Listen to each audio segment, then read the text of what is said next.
Hello बच्चों, क्या हाल चाल? सब बढ़िया? आप सभी लोगों का कैसा पेपर गया जरूर कमेंट बॉक्स में बताएं।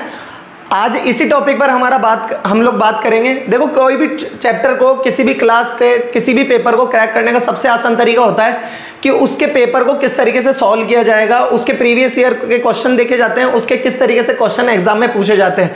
इसीलिए आज का वीडियो सेशन हमारा इसी चीज़ पर होने वाला है, तो लगातार बने रहना। तब तक के लिए धन्यवाद। जय हिंद। आप सभी लोगों का आपके अपने इस YouTube चैनल पर स्वागत है।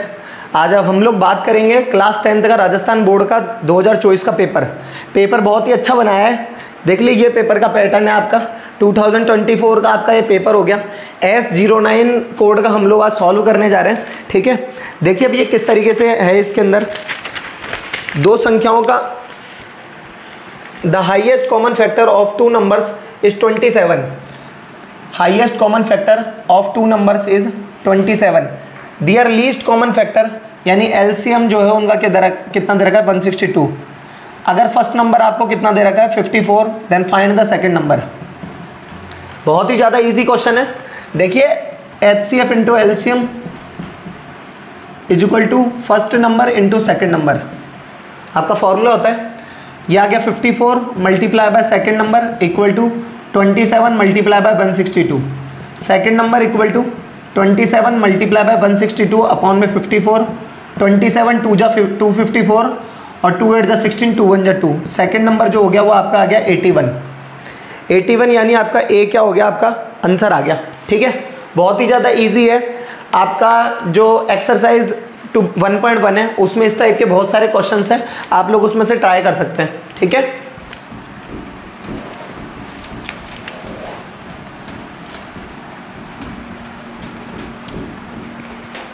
सेकंड क्वेश्चन है polynomial x² minus 2x minus 8। इसके आपको जीरोस पता करना है। तो देखो, आपको जीरो शुरुआत से ही बहुत ज़्यादा इंपॉर्टेंट टॉपिक माना जाता है पॉलिनोमियल में। मैंने क्लास 9th का भी इसलिए पॉलिनोमियल का पूरा एक एक क्वेश्चन वीडियोस मैंने बनाया है, और आप लोग इसके भी मैंने पॉलिनोमियल का वीडियो बनाया हुआ है। तो आप देखिए इसमें इसको किस तरीके से करना है। x² 8 का भाई 8 1 जा 8 के फैक्टर कर लिए। देखिए ये हो गया माइनस का 4x प्लस का 2x माइनस का 8, x common x minus 4 plus का 2 common x minus 4। Second number का ये हमारा क्वेश्चन है, फर्स्ट का सेकेंड, x माइनस 4 और x माइनस प्लस 2। अब ये कह रहा है इसके जीरोस पता करने हैं। तो if x minus 4 equal to 0, तो x इक्वल टू कितना आ गया 4, और if x plus 2 equal to 0 then x equal to क्या आ गया माइनस का 2। ठीक है इजी। देखो नेक्स्ट फर्स्ट की ही चल रही है। फर्स्ट का थर्ड पार्ट है, बोल रहा है if twice the first number x is 5 less than 7 times the second number. Twice the first number x, कोई पहला नंबर है x, उसका ट्वाइस यानी उसका 2 गुना। देखो, तो ये फर्स्ट नंबर हमने मान लिया सबसे पहले इक्वल टू x। अब इसका ट्वाइस लेना है तो ये हो गया 2x। Twice the first number is 5 less than 7 times the second number y। Second number हमने क्या माना y, तो इसका 7 टाइम्स क्या हो गया, ये 7 times the second number by y। 5 less than is 5 less than, यानी देखो ये number if twice the first number x is 5 less than 7 times the second number. 5 कम है 7 टाइम्स द सेकेंड नंबर से, यानी 2x इक्वल टू इसका 2 गुना, इसके 7 गुने से 5 कम है, 7y माइनस 5, 7 गुने से 5 कम है इजी। बहुत ही ज़्यादा इजी क्वेश्चन इसके दिए हैं। देखो ये कह रहा है if the first term of an arithmetic progression is 2। देखो क्या है क्वेश्चन 4th नंबर का। If the first number of an arithmetic progression, first number दे रखा है आपको 2, common difference is 3, d equal to 3, find the nth term. देखो nth term पता करना है, तो इसको किस तरीके से करना है, an इक्वल टू वही फॉर्मूला लगाएंगे a plus n minus 1 into D. AP का मैंने पूरी एक्सरसाइज यूट्यूब पर मैंने अपलोड कर रखी है, आप लोग वहाँ से इसको चेकआउट कर सकते हैं अच्छे से। बहुत ही ज़्यादा ईजी है। देखो an equal to a plus यानी 2 plus n minus 1 multiply by d कितना है 3। 2 प्लस 3n माइनस 3, ये कितना आ गया 3n minus 1, an equal to 3n minus 1 है। इजी। ये कह रहे हैं 3 के, अब देखो ये एक और क्वेश्चन ये बताते हैं, इस पर बात करते हैं। पहले इसको एक बार इरेज कर दूं अच्छे से।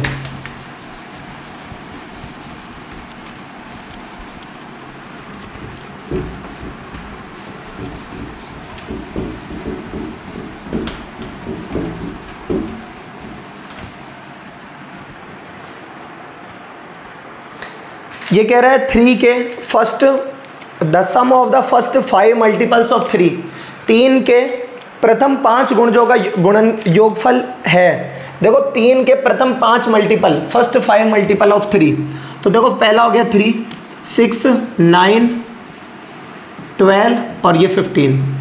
अब ये ऐसे नहीं निकलेगा, अब ऐसे तो कोई भी बच्चा यूँ डायरेक्ट ऐड कर लेगा, लेकिन इसका सिंपल सा तरीका जो आपकी बुक कहती है वो क्या कहती है। वैसे तो देखो ऐसे भी अगर आप ऐड कर लेते हो तो कोई प्रॉब्लम नहीं है ना।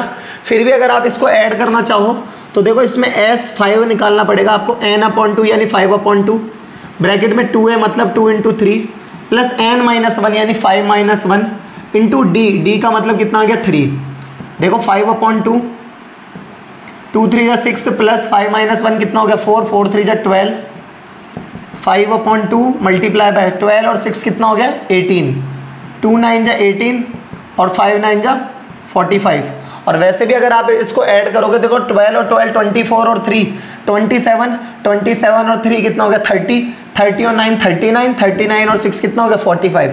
वैसे भी आपका आंसर सही है। ये कह रहा है इफ़, अब देखो क्या कह रहा है ये आपका 5th नंबर का क्वेश्चन था। अब 6th नंबर का क्वेश्चन देखो क्या कह रहा है आपको। अगर किसी ट्राइंगल में PQ square plus QR square equal to PR square है साहब, ठीक है, तो कौन सा एंगल इसका राइट एंगल ट्राइंगल एंगल है। देखो ये कब लग सकती है, मान लो ये कुछ था हमें पता नहीं, एक बात तो तय है कि ये कुछ ऐसी फॉर्म दे रखी है, हाइपोटेन्यूस का square equal to base square plus perpendicular square. Hypotenuse अगर PR है तो आंख बंद करो, इसे Q लगाओ और Q पर 90 बन रहा है, डायरेक्ट आगे बढ़ जाओ, B नंबर का आंसर हो जाएगा। 7th नंबर का आपको ये कह रहा है अगर 0,3 की x एक्सिस से डिस्टेंस, देखो इसको शुरुआत से एक ही चीज रटाई जाती है, x की पूछे तो y की बता दो, y की पूछे तो x की बता दो। ये दिमाग में याद रखना है कि इसमें डिस्टेंस कांट भी नेगेटिव, डिस्टेंस कभी भी नेगेटिव नहीं होती है, तो इसलिए यहाँ पर 0 और 3 x एक्सिस से पूछ रहा है तो y की बता दो, यानी y का कोऑर्डिनेट बता देंगे, यानी डिस्टेंस क्या हो जाएगी इसकी 3, यही आंसर है ना 3, A आ जाएगा इसके अंदर। 8th पर अब बात करते हैं। देखो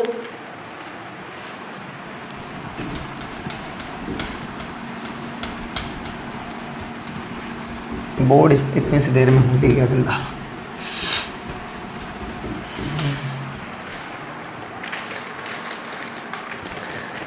ये कह रहा है 8th नंबर का क्वेश्चन है, देखो ये कह रहा है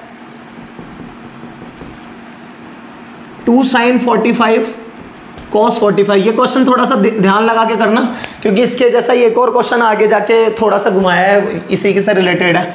बाकी 2 sin 45 की वैल्यू होती है 1/√2, cos 45 की वैल्यू 1/√2, 2 मल्टीप्लाई बाय 1/2, √2 होता है 2, 2 से 2 कट गया 1 आंसर, D आ जाएगा इसका आंसर। अब ये और भी अच्छा क्वेश्चन है, देखो बोल रहा है अगर किसी वृक्ष की छाया उसकी ऊंचाई की 1/√3 टाइम्स है। देखो 9th नंबर का, ये कोई पेड़ है, ठीक है, उसकी छाया, ये रही छाया, ये छाया हमेशा शेडो उसकी कहाँ पड़ती है, हमेशा ज़मीन पर पड़ती है, जाहिर सी बात है किसी भी चीज़ की। तो shadow is 1√3 times it's height, height हमें पता नहीं, इसको ABC नाम दे दो, हाइट H मान लो, तो H टाइम्स यानी H इंटू 1/√3 है। Angle of elevation of sun is, यहाँ पर मान लो कहीं पर सन उगा हुआ है यहाँ पे, ठीक है, एंगल ऑफ एलिवेशन ये, ठीक है, तो इसको हम मान लेते हैं कि ये थीटा है, तो थीटा इक्वल टू, देखो tan थीटा इक्वल टू, क्योंकि मैं परपेंडिकुलर और बेस में रिलेशन बना रहा हूँ, तो perpendicular upon base H into 1, H होता है H अपॉन √3, H से H कट गया, √3 उधर घूम के चल जाएगा, tan theta equal to √3, tan theta equal to tan 60, theta equal to 60 degree, theta equal to 60 degree, B आ जाएगा इसमें भी आंसर। अगर एक किसी सर्कल की सरकमफेरेंस 176 है, देखो 11th नंबर का है, सरकमफेरेंस ऑफ सर्कल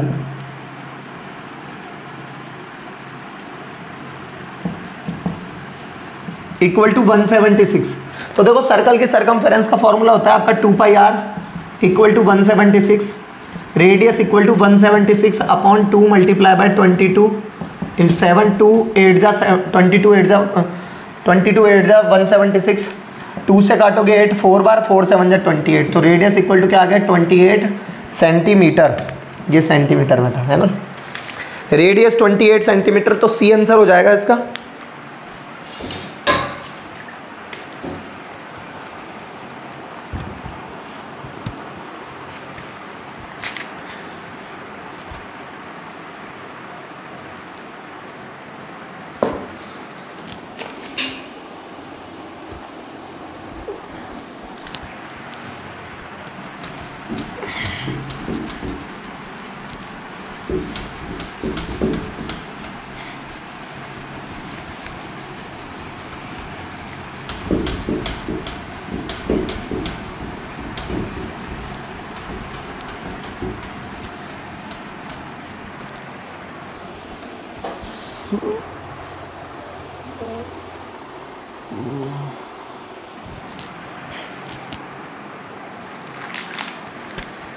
आगे देखो ये क्या क्वेश्चन कह रहा है, बोल रहा है the tangents drawn at the ends of any diameter of a circle are mutually.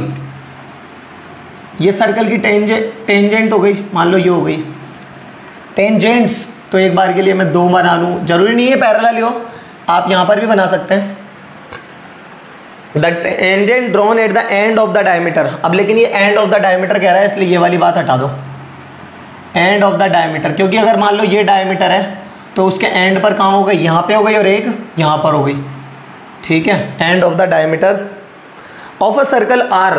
तो अब ये क्या है, ये पैरेलली, तो of a circle the tangents drawn at the ends of the diameter of a circle, किसी वृत्त के व्यास के सिरों पर खींची गई स्पर्श रेखाएं परस्पर क्या होती है, समांतर होती है, तो क्या होती है, पैरेलल होती है, तो ये पैरेलल हो गई, क्या हो जाएगा इसका आंसर, पैरेलल बी, है ना, किसी वृत्त के व्यास के सिरों पर खींची गई स्पर्श रेखा परस्पर पैरेलल होती है, ठीक है।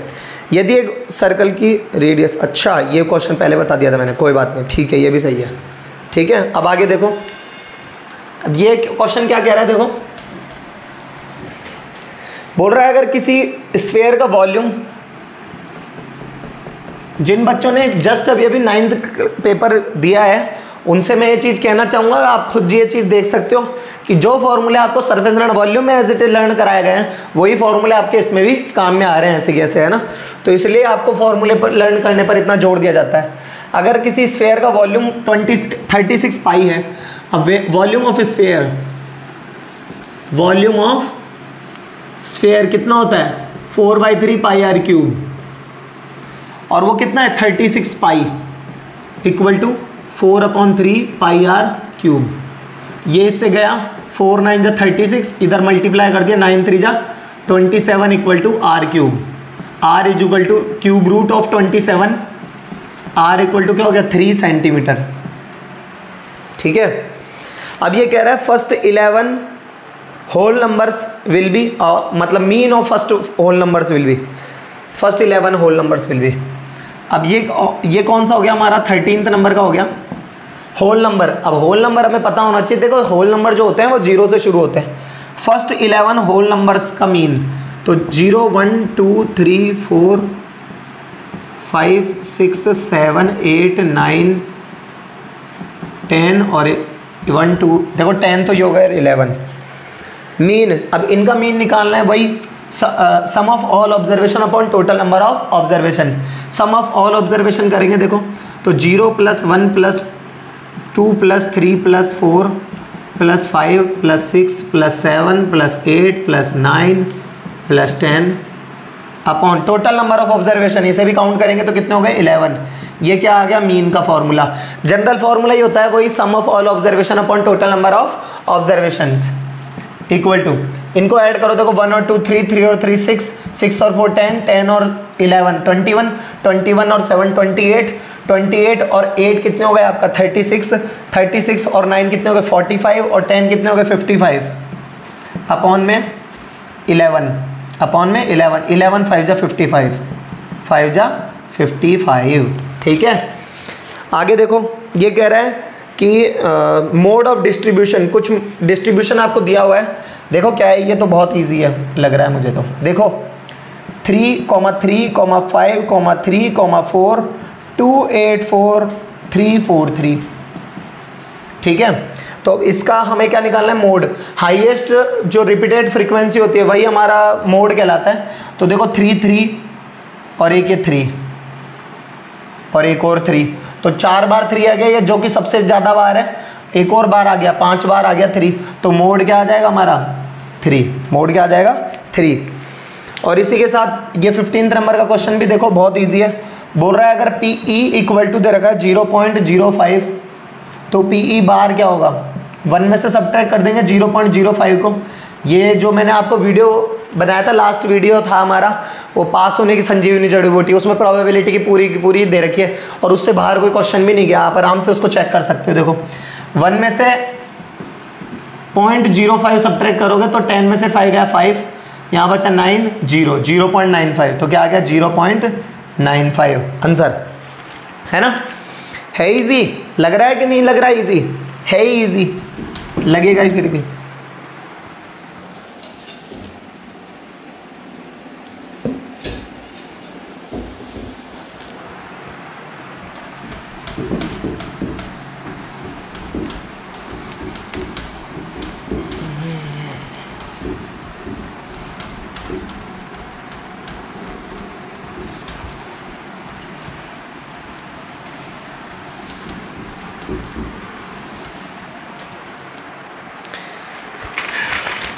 तो अब हमारे MCQs ख़त्म हो चुके हैं।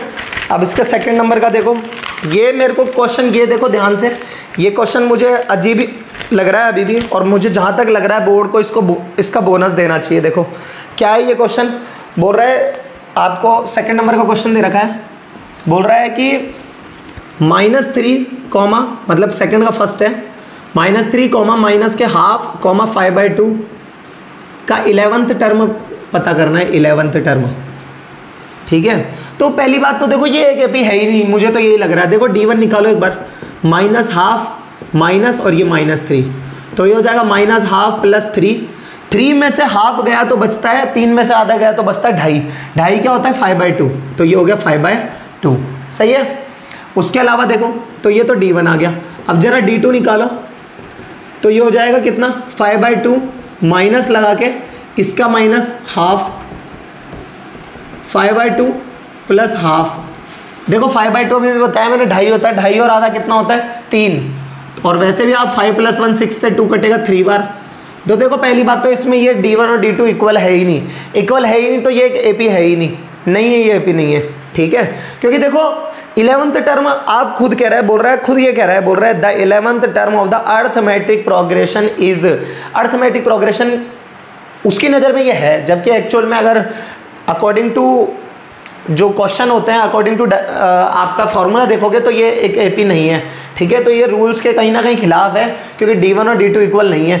तो ये आपको क्वेश्चन जो है ये गलत है, ये बोर्ड का जरूर पॉइंट ऑफ व्यू मिलेगा, आराम से मिलेगा, क्योंकि ऐसा 2015 में भी हुआ है। जिस साल मैंने 10th दी थी 2015 में हुआ क्या था कि 2015 में ट्रिग्नोमेट्री का एक क्वेश्चन दे दिया था, और उसको देना चाहिए था साइन माइनस कॉस, उसने दे दिया कॉस माइनस साइन, और सारा कबाड़ा हो गया, क्योंकि नेगेटिव कॉमन लेने पर भी वो नहीं घट रहा था। ठीक है, तो वो उस चीज़ का फिर 3 अंक का बोनस मिला था, और मिलता है, ये कोई दिक्कत नहीं है, बोर्ड की खुद की गलती है ये। ठीक है ना, तो ज़्यादा जो बच्चे परेशान हो रहे हो वो इसमें परेशान मत होना, आपने बस क्वेश्चन अटेम्प्ट करा हो, ये ज़रूरी है।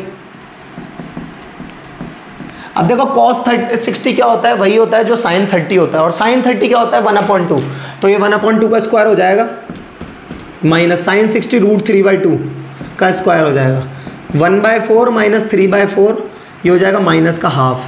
कैसे हुआ, ऐसे हुआ 4 1 - 3, माइनस का 2/4 कट के हो गया माइनस का हाफ, माइनस का हाफ। ठीक है, बोल रहा है एक सर्कल का एरिया पता, अगर 154 हो तो उसकी रेडियस क्या होगी। देखो एरिया इक्वल टू दे रखा है 154 सेंटीमीटर स्क्वायर। तो उसकी रेडियस क्या होगी, रेडियस पता करेंगे। देखो उसका, तो सर्कल का एरिया कितना होता है, area of circle equal to क्या दे रखा है, पाई आर स्क्वायर। तो 154 equal to pi are square.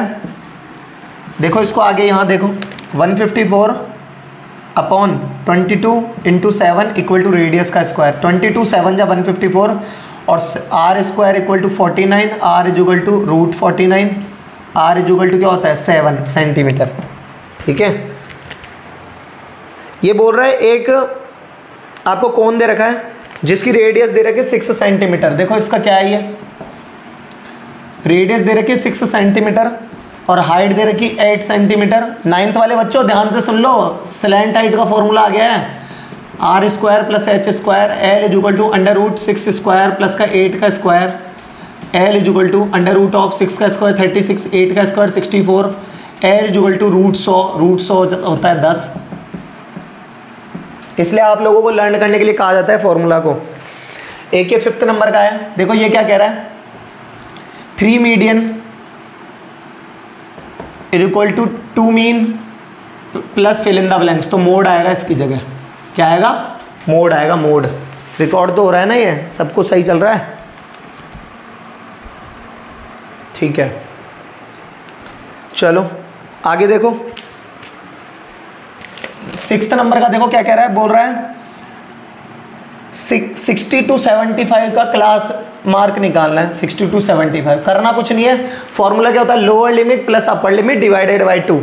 तो देखो 60 और 75 को जोड़ोगे तो कितना आ जाएगा आपका, 60 और 70 कितना होता है आपका 130, 130 और 5 कितना होता है 135 अपॉन में 2, x इज इक्वल टू, तो ये कितना हो जाएगा 66.5 हो जाएगा। 2 6 जा 12, 1 बचा 15, 2 6 जा 12, 1 बचा 15, 2 7 जा 14, ओके सॉरी 67.5। बोल रहा है एक पासे को उछालने पर 6 से बड़ा नंबर आने की क्या प्रोबेबिलिटी है।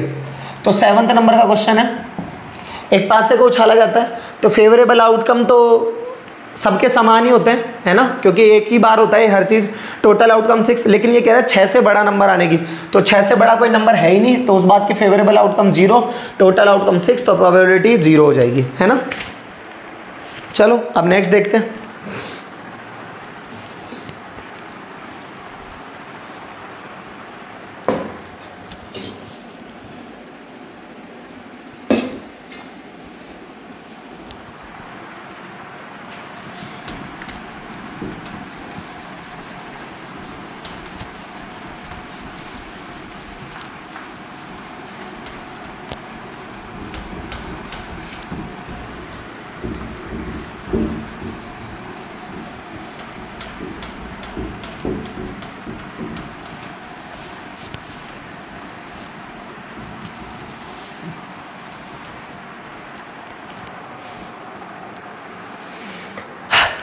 देखो नेक्स्ट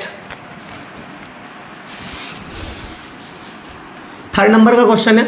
इसका फर्स्ट कह रहा है आपको, ये कह रहा है वेरी शॉर्ट टाइप क्वेश्चन है। देखो x इक्वल टू दे रखा है आपको 2 की क्यूब मल्टीप्लाई 3 का स्क्वायर और y इक्वल टू दे रखा है आपको 2 का स्क्वायर मल्टीप्लाई 3 का स्क्वायर। x और y का एलसीएम पता करना है हमें, एलसीएम, है ना, कोई दिक्कत नहीं है। देखो HCF क्या होता है, फर्स्ट नंबर मतलब जो कॉमन आ रहा है वो, तो देखो इधर 2 का स्क्वायर तो कॉमन आ ही रहा है कम से कम, तो 2 का स्क्वायर मल्टीप्लाई 3 का स्क्वायर, 2 का स्क्वायर 4, 3 का स्क्वायर 9, 4 9 जा क्या होता है 36, और एलसीएम क्या हो जाता है HCF मल्टीप्लाई बाय बाकी बचे हुए सारे, तो 36 मल्टीप्लाई बाय इधर ओनली 2 बचा था, तो 36 2 जा 72, तो 72 आपका आंसर हो जाएगा। ये तो बहुत ही ईजी है। ये तो देखो इसका सेकंड, ये आपका एग्जाम्पल है ये पॉलिनोमियल का, एक्स स्क्वायर माइनस 3, तो एक्स स्क्वायर माइनस 3 का क्या होता है रूट 3 का स्क्वायर, ये क्या होता है a square minus b square equal to क्या होता है ए प्लस बी और ए माइनस बी, तो क्या हो जाएगा ये एक्स माइनस रूट 3 और एक्स प्लस रूट 3। इसके जीरोस फाइंड करने हैं, तो फिर वही इफ़ एक्स माइनस रूट 3 बराबर 0, तो एक्स बराबर क्या हो जाएगा रूट 3, और इफ़ x प्लस रूट 3 बराबर 0, तो x बराबर क्या हो जाएगा माइनस का रूट 3, है ना, इजी है भी। ये बोल रहा है कि लीनियर इक्वेशंस आपको दे रखी है,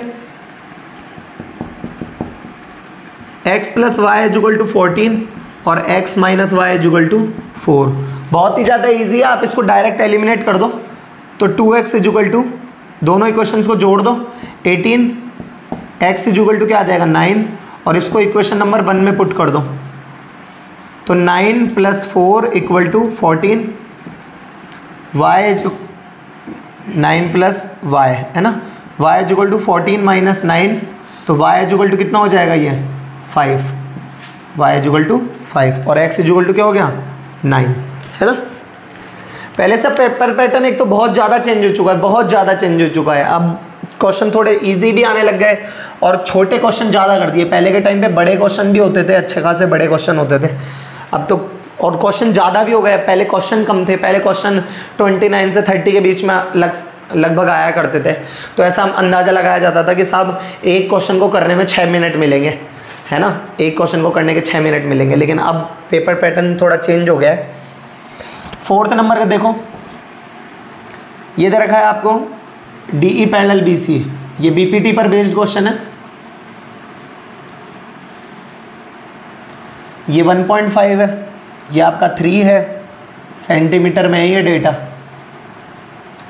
ये 1 सेंटीमीटर में, ये EC हो गया, ये A D और B, तो फिर वही AD अपॉन DB बराबर AE अपॉन EC। ये मैंने क्यों लगाया, क्योंकि एक बहुत ज़रूरी बात मुझे दी हुई है DE parallel BC, DE parallel BC। जब तक ये नहीं दिया हुआ तब तक मैं BPT नहीं लगा सकता, है ना।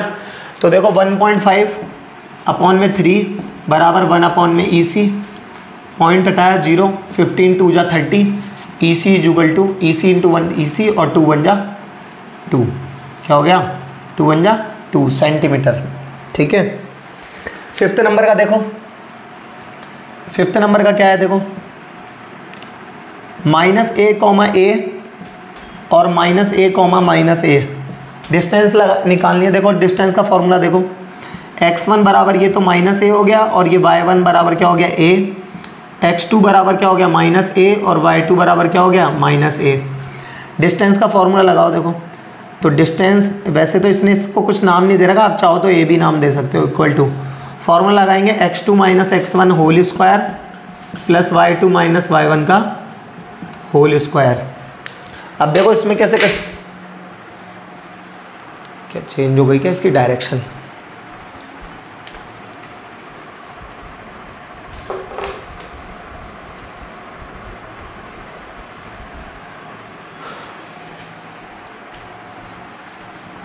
देखो इसका क्या हो जाएगा, देखो equal to under root x2 minus x1 minus a minus, लेकिन इसके कारण माइनस तो है प्लस का square plus y2 minus y1 minus a का होल स्क्वायर। तो ये तो ख़त्म, तो ये तो बच गया 0, under root of minus a क्या होता है -2a का स्क्वायर, स्क्वायर से रूट हट जाएगा, लेकिन देखो स्क्वायर से रूट हटाओगे तो -2a बचेगा और डिस्टेंस नेगेटिव नहीं होती है, इसलिए आप इसको पहले सॉल्व कर लो। तो ये हो जाएगा 4a स्क्वायर, अब इसका रूट लगाओगे तो 4 का रूट 2 और a स्क्वायर का a, तो डिस्टेंस क्या आ गई 2a और इसकी कोई यूनिट नहीं है तो यहाँ लिख दो यूनिट, ठीक है। ये हो तो रहा है ना कवर अप, ठीक है। अब देखो और आगे देखते हैं, आगे और करते हैं बात।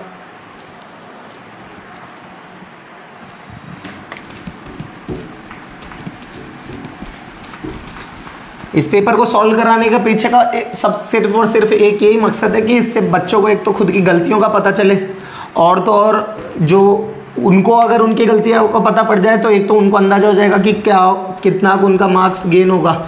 और एक सबसे ज़रूरी बात, जो हमारे जूनियर 10th वाले यानी जो अब पेपर दे के 10th में आएंगे, उन बच्चों को एक तो ऐसी गलतियां नहीं करनी है जो उनके भाइयों ने की है, उनकी बहनों ने की है, ठीक है ना, या उनके साथ पढ़ने वालों ने, उनके क्लासमेट तो नहीं कह सकते, जो 1 साल आगे हैं उनसे, सीनियर्स ने जो उन्होंने की है, तो ऐसी गलती आगे और बच्चे ना करें। यही हमारा इसमें मेन मकसद रहेगा इस पेपर को सॉल्व करने का। आगे देखो क्या कह रहे हैं, कह रहा है कि the shadow of a vertical pole is equal to the height of the pole. ये अभी एक बार पहले भी आके आया हुआ है ये क्वेश्चन, मतलब आज नहीं, एक बार पहले पेपर में आया हुआ है question. Shadow of a vertical pole is equal to the height of the pole. ये पोल की हाइट है h, इसका नाम दे दिया, इसकी शेडो पड़ते हैं यहाँ पे। Shadow of a vertical pole is equal to the height of the pole, ये रहा। अब इसमें कोई रिलेशन नहीं है, लेकिन परपेंडिकुलर और बेस का है, तो tan theta equal to h upon h, perpendicular upon base. tan theta equal to 1, tan theta equal to tan 45 की वैल्यू होती है 1, कंपेयर करोगे theta is equal to 45 degree आ जाएगा। ठीक है, आगे देखो, है इजी। आगे देखो, यदि एक if the angle of the elevation of the top of the tower from a point at a distance of 100 meter from its foot is 60 degree। देखो क्या कह रहा है, if the angle of the elevation of the top of the tower, ये tower है, इसका top, if the angle of elevation of the top of the tower from a point at a distance 100 meter from its foot is 60 degree. Angle of elevation क्या है, is 60 degree, जो कि इस tower के foot से कितनी दूरी पर है, 100 मीटर की दूरी पर है। Find the height of the tower, और ये खुद क्या है, टावर है, और इसकी हाइट क्या मान लें, h, और मीटर में कह रहा है तो ये मीटर में मान लो। ABC लगाओ, tan 60 equal to perpendicular upon base. tan 60 की वैल्यू क्या होती है, √3 h अपॉन 100 कराओ, h is equal to 100 √3 meter, height of the tower. Easy easy question है। एक ज़माना था जब देते थे क्वेश्चन, अब आजकल टफ नहीं आते हैं क्वेश्चन, बहुत इजी आते हैं।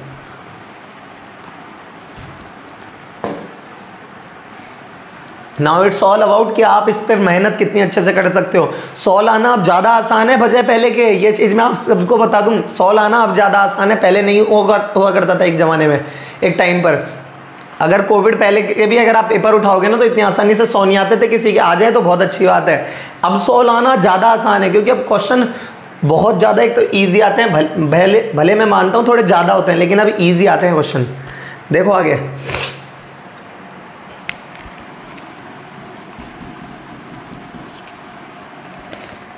कह रहा है एक सर्कल की रेडियस दे रखी है 7, उसका सेंटर पर एंगल है 60 डिग्री, और ये हमें पता करना है लेंथ ऑफ आर्क। अब लेंथ ऑफ आर्क का हमारे पास फॉर्मूला होना चाहिए। लेंथ ऑफ आर्क वो होता है पाई r थीटा अपॉन 180।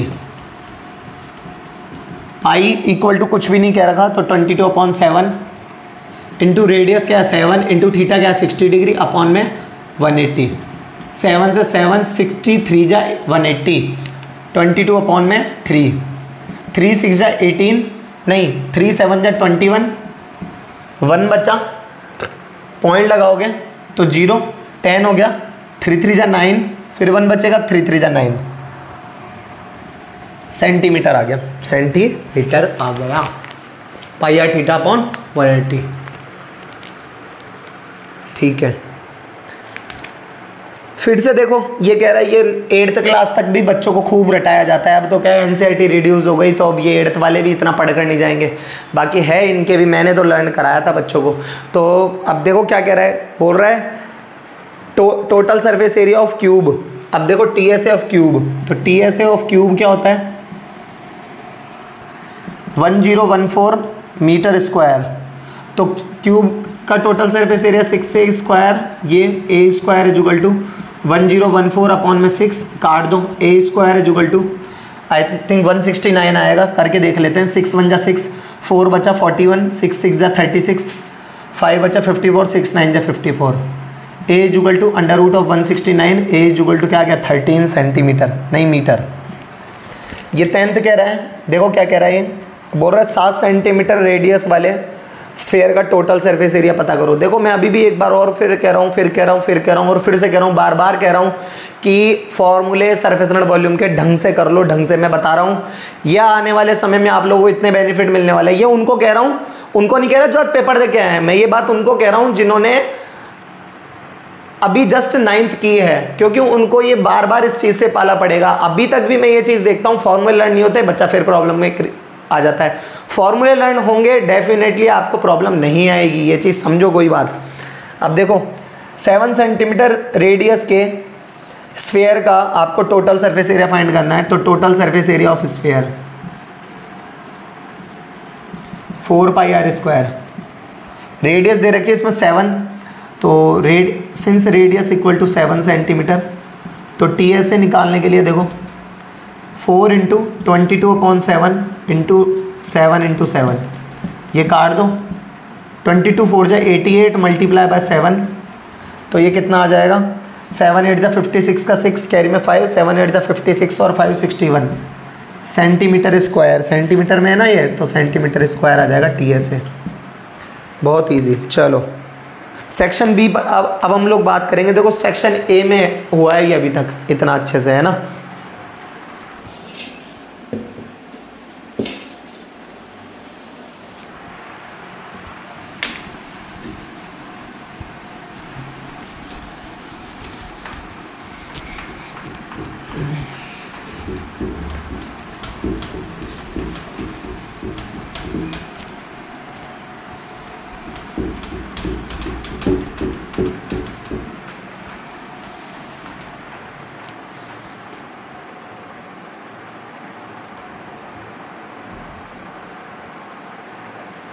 चलो नेक्स्ट, अब सेक्शन बी पर बात करते हैं।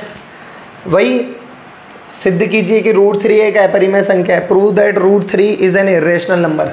तो देखो √3 एक इरेशनल नंबर है। अब सेक्शन बी पर बात कर रहे हैं, तो देखो √3 इज एन इरेशनल नंबर, तो √3 को सबसे पहले एक रेशनल नंबर मान लो। थोड़ा सा रफली बता देता हूँ करना क्या है इसके अंदर, इक्वल टू a/b, तो a इक्वल टू क्या हो जाएगा √3b।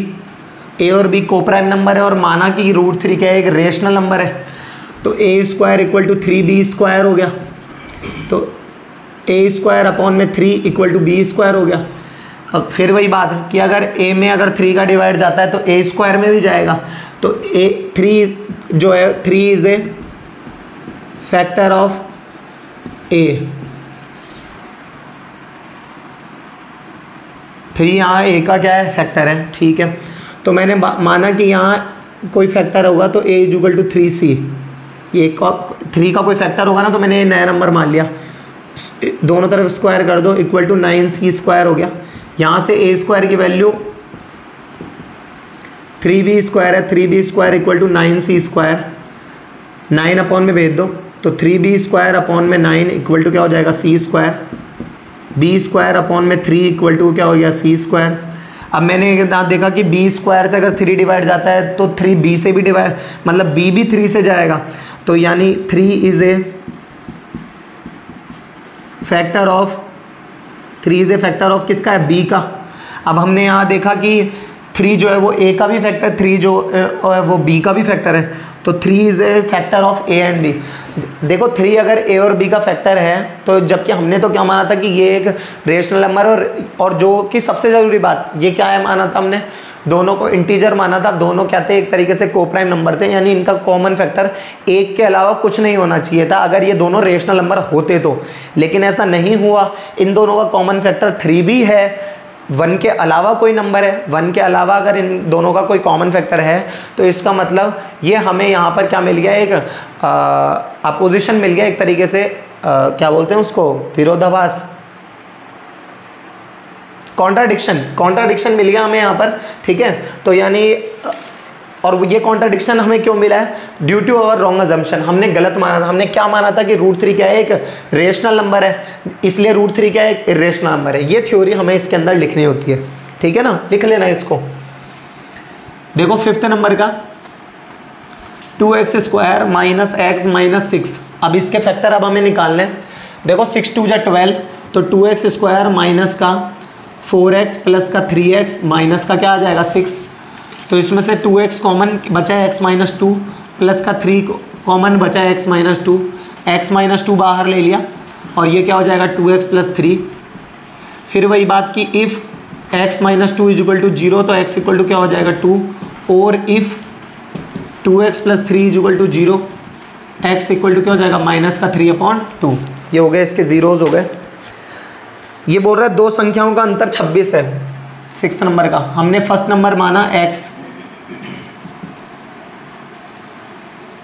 x और सेकंड नंबर क्या मान लिया हमने y। क्वेश्चन बड़े होते हैं वो थोड़े जल्दी हो जाते हैं। तो हमने अच्छा एक बात और, तो एक काम करो, इसमें नेगेटिव वाली कोई चांसेस ही नहीं हो, इसलिए लार्जर नंबर और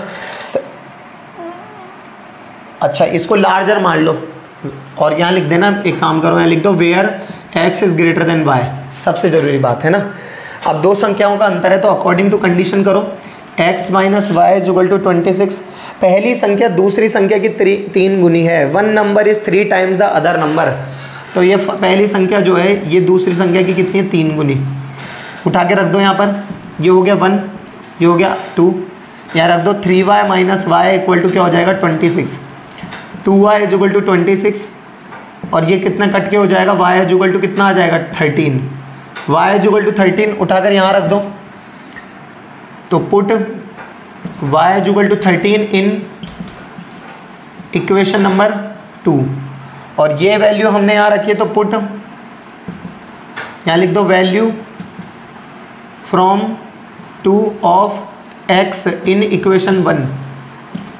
x की वैल्यू 2 से 1 में रखने पर, अब ये y equal to 13 in equation number 2, तो x is equal to 3 into 13, 13 3 जा कितना हो गया हमारा 39। और वैसे भी आपको पता है देखो 13 की 3 टाइम्स होता है 39 और 39 में से 13 सब्ट्रैक्ट करने पर 26 बचता है आपका, है ना।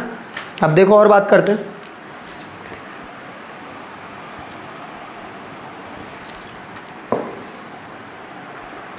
डन। देखो और इस पर ऐसे ही और क्वेश्चंस पर बात करते हैं।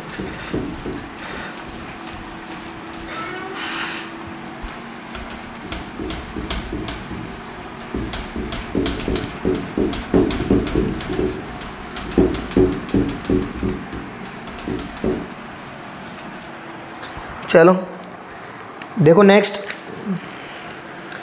ये कह रहा है डी पैरेलल बी सी। देखो इस डायग्राम को हम थोड़ा सा सही बना देते हैं। देखो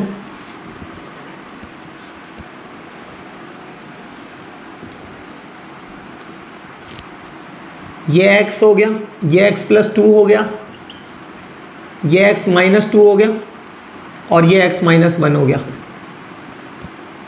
ए बी सी डी और ये ई। कह रहा है डी पैरेलल बी सी। सबसे ज़रूरी बात देखो, सेम क्वेश्चन आजकल और देने लग गया ये, जबकि देखा जाए तो अगर आप गौर करोगे तो इसमें से एक बड़ा क्वेश्चन भी आने लाया गया है, आराम से आता। जैसे बीपीटी आ जाती, सीबीएसई में भी कई बार पूछ रहा था, बीपीटी आ जाती, बेसिक प्रोपोर्शनलिटी थ्योरम, और देने लायक क्वेश्चन है वो। लेकिन अब देखो आप एक चीज़ गौर करो, 6 नंबर का कोई बड़ा क्वेश्चन तो दिया ही नहीं है इसने, 4 नंबर तक का दिया है। देखा जाए तो 4 नंबर में भी दे सकता था, अगर वो बीपीटी देता तो 4 नंबर में भी दे सकता था। बड़ा क्वेश्चन इस चैप्टर में से बनाया ही नहीं इस बार। तो एक्स अपॉन, अब ये एक्स अपॉन छोड़ो, अभी पहले ये बीपीटी हम लगा सकते हैं कब, उसके लिए ज़रूरी शर्त ये हो गई। तो so A D upon D B is equal to A E upon E C. यहाँ लिख दो by BPT, by basic proportionality theorem. तो x upon x minus 2 equal to x plus 2 upon x minus 1। भेजो इसको इधर, x minus 1, x plus 2 और x minus 2,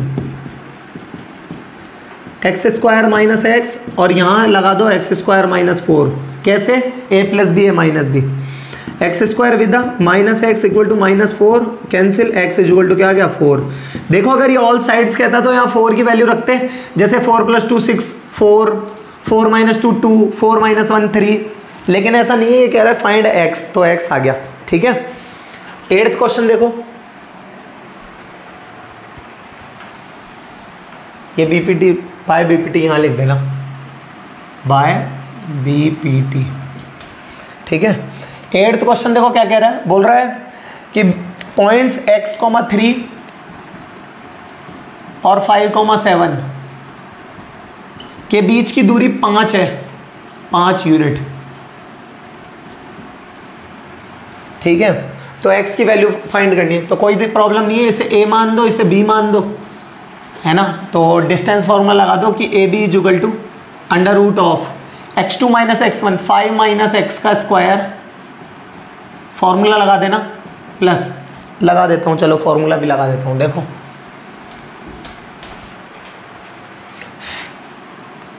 under root of x2 minus x1 का whole square plus y2 minus y1 का whole square. तो A B क्या है 5 equal to under root of x2 minus x1 यानी 5 माइनस x का whole square plus y2 minus y1 यानी 7 minus 3 का whole square. इस रूट को इधर भेज दो तो ये हो जाएगा 5 का स्क्वायर इक्वल टू 25 माइनस का प्लस का एक्स स्क्वायर माइनस का 10x। ये तो इसको खोल दिया मैंने a माइनस बी के होल स्क्वायर से। 7 माइनस 3 कितना होता है 4 और 4 का स्क्वायर कितना हो गया आपका 16। तो करो देखो 5 का square 25 equal to 25 plus x square minus का 10x प्लस का 16। ये कैंसिल आउट। अब बेसिकली इसके फैक्टर लेने हैं हमें। 16 इक्वल टू 0। देखो 16 के फैक्टर करोगे तो आएगा 8 और 2 दोनों को माइनस ले लो। एक्स स्क्वायर माइनस का 8x माइनस 2x प्लस का 16 इक्वल टू 0। x कॉमन है x माइनस 8 प्लस का माइनस का 2 कॉमन है x minus 8 equal to 0। x minus 8 और x माइनस 2 इक्वल टू 0। तो फिर वही if x minus 8 is equal to 0 तो x इज इक्वल टू 8 और if x minus 2 is equal to 0 तो x इक्वल टू क्या आ गया 2। अब आपको लग रहा होगा दोनों में से क्या वैल्यू सही है, क्योंकि हर बार आदत पड़ी हुई है हर एक नेगेटिव वैल्यू को नेगलेक्ट करने पर या किसी भी एक वैल्यू को नेगलेक्ट करने पर। तो आपकी जानकारी के लिए बता दूं दोनों आंसर सही है आपके, दोनों आंसर सही है आपके। x की वैल्यू पूछ रहा है तो x की वैल्यू हो जाएगी 2,8 क्योंकि दोनों पर सेटिस्फाई होगा ये। अगर आप यहाँ रखोगे, रख के देख लो एक बार, देखो 5 माइनस 2 कितना होगा 3 का स्क्वायर प्लस 4 का स्क्वायर। 3 का स्क्वायर 9 होता है, 4 का स्क्वायर 16। 16 और 9 जोड़ोगे तो 25 और 25 का रूट क्या होता है 5। सही है। 8 रखो, 8 में से 2 गया तो कितना आ गया 6। 8 में से 2 गया तो कितना आ गया 6। 6 का स्क्वायर प्लस 4 का स्क्वायर। 6 का स्क्वायर करोगे तो कितना आएगा 36 और 4 का स्क्वायर करोगे तो कितना आएगा 16 ना। 5 में से 8 सब्ट्रैक्ट करना पड़ेगा, 8 जोड़ना नहीं है इसमें। देखो 5 में से 8 सब्ट्रैक्ट करोगे तो कितना आएगा -3। -3 का स्क्वायर 9 और 4 का स्क्वायर 16। 9 और 16 का होगा सम 25 और उसका रूट कितना हो जाएगा 5। इस तरीके से होगा ये, ठीक है। आगे देखो 9th क्वेश्चन क्या कह रहा है ये आपको। देखो 9th क्वेश्चन कह रहा है tan a equal to 1 2 sin a cos a। देखो यही एक ही चीज़ है। जरा इसको 1 को एक काम करो, tan a equal to tan 45 लिख दो और a इक्वल टू क्या हो गया 45 और ये इससे वैल्यू निकाल लो 2 sin a cos a की। 2 sin a cos a तो 2 इंटू साइन ए की वैल्यू क्या है लिख दो पहले तो sin 45 cos 45 सेम वही है जो मैं अभी कह रहा था कि देख के चलना। इंटू 1/√2 इंटू 1/√2 2 इंटू 1/2 कट के कितना हो गया 1। आंसर क्या आ गया आंसर 1 है ना। आगे देखो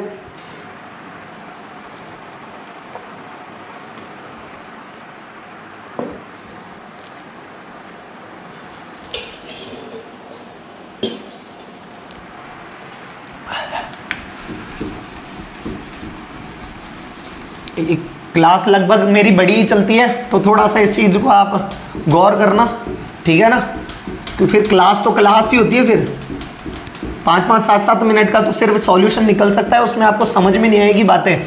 अच्छी चीज़ें समय लेती है, अच्छी चीज़ों में हमेशा समय लगता है।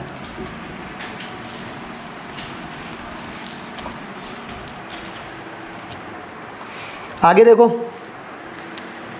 ये कह रहा है the tops of 2 pillar whose heights are 20 meter and 14 meter. देखो क्या कह रहा है ये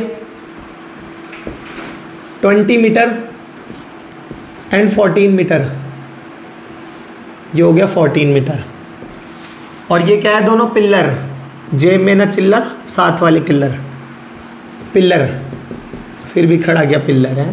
कैसे कैसे गाने आ गया तो चल।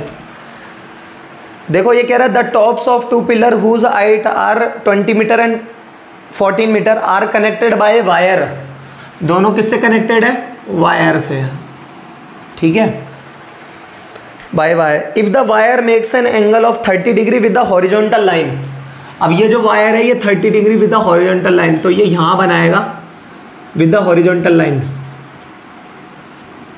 30 degree with the horizontal line. Then find the length of the wire, wire is connected in straight line in form. अच्छा, मतलब ऐसे उल्टे सीधे तरीके से नहीं जुड़ा हुआ ये। Then find the length of the wire, length of wire पता करना है हमें, लेंथ ऑफ वायर यानी ये पता करना है हमें, ठीक है। तो इसको 2 मिनट x कह दो, x equal to question mark. देखो देखो ये 20 है, 20 में से 14 गया तो ये बचा आपका 6, ठीक है। और इसमें ले लो a b और ये आ गया c, तो इन ट्राइंगल ए बी सी 10 नहीं आएगा इसके अंदर, 10 नहीं आएगा। देखो परपेंडिकुलर और हाइपोटेनियस है ना, तो साइन 30, तो साइन 30 इक्वल टू परपेंडिकुलर यानी ए बी और अपॉन हाइपोटेनियस यानी ए सी। साइन 30 यानी 1/2 इक्वल टू ए बी क्या है 6 अपॉन ए सी क्या है पता ही नहीं, तो हमने वैसे भी x माना है तो x ही लिख दो। और x इक्वल टू 2 6 क्या आ गया 12 मीटर, क्या आ जाएगा 12 मीटर, है ना। 11th नंबर का क्वेश्चन है, देखो क्या कह रहा है 11th नंबर का, कह रहा है 2 कॉन्सेंट्रिक सर्कल है, तो ये हो गया 3 और ये हो गया क्या 5।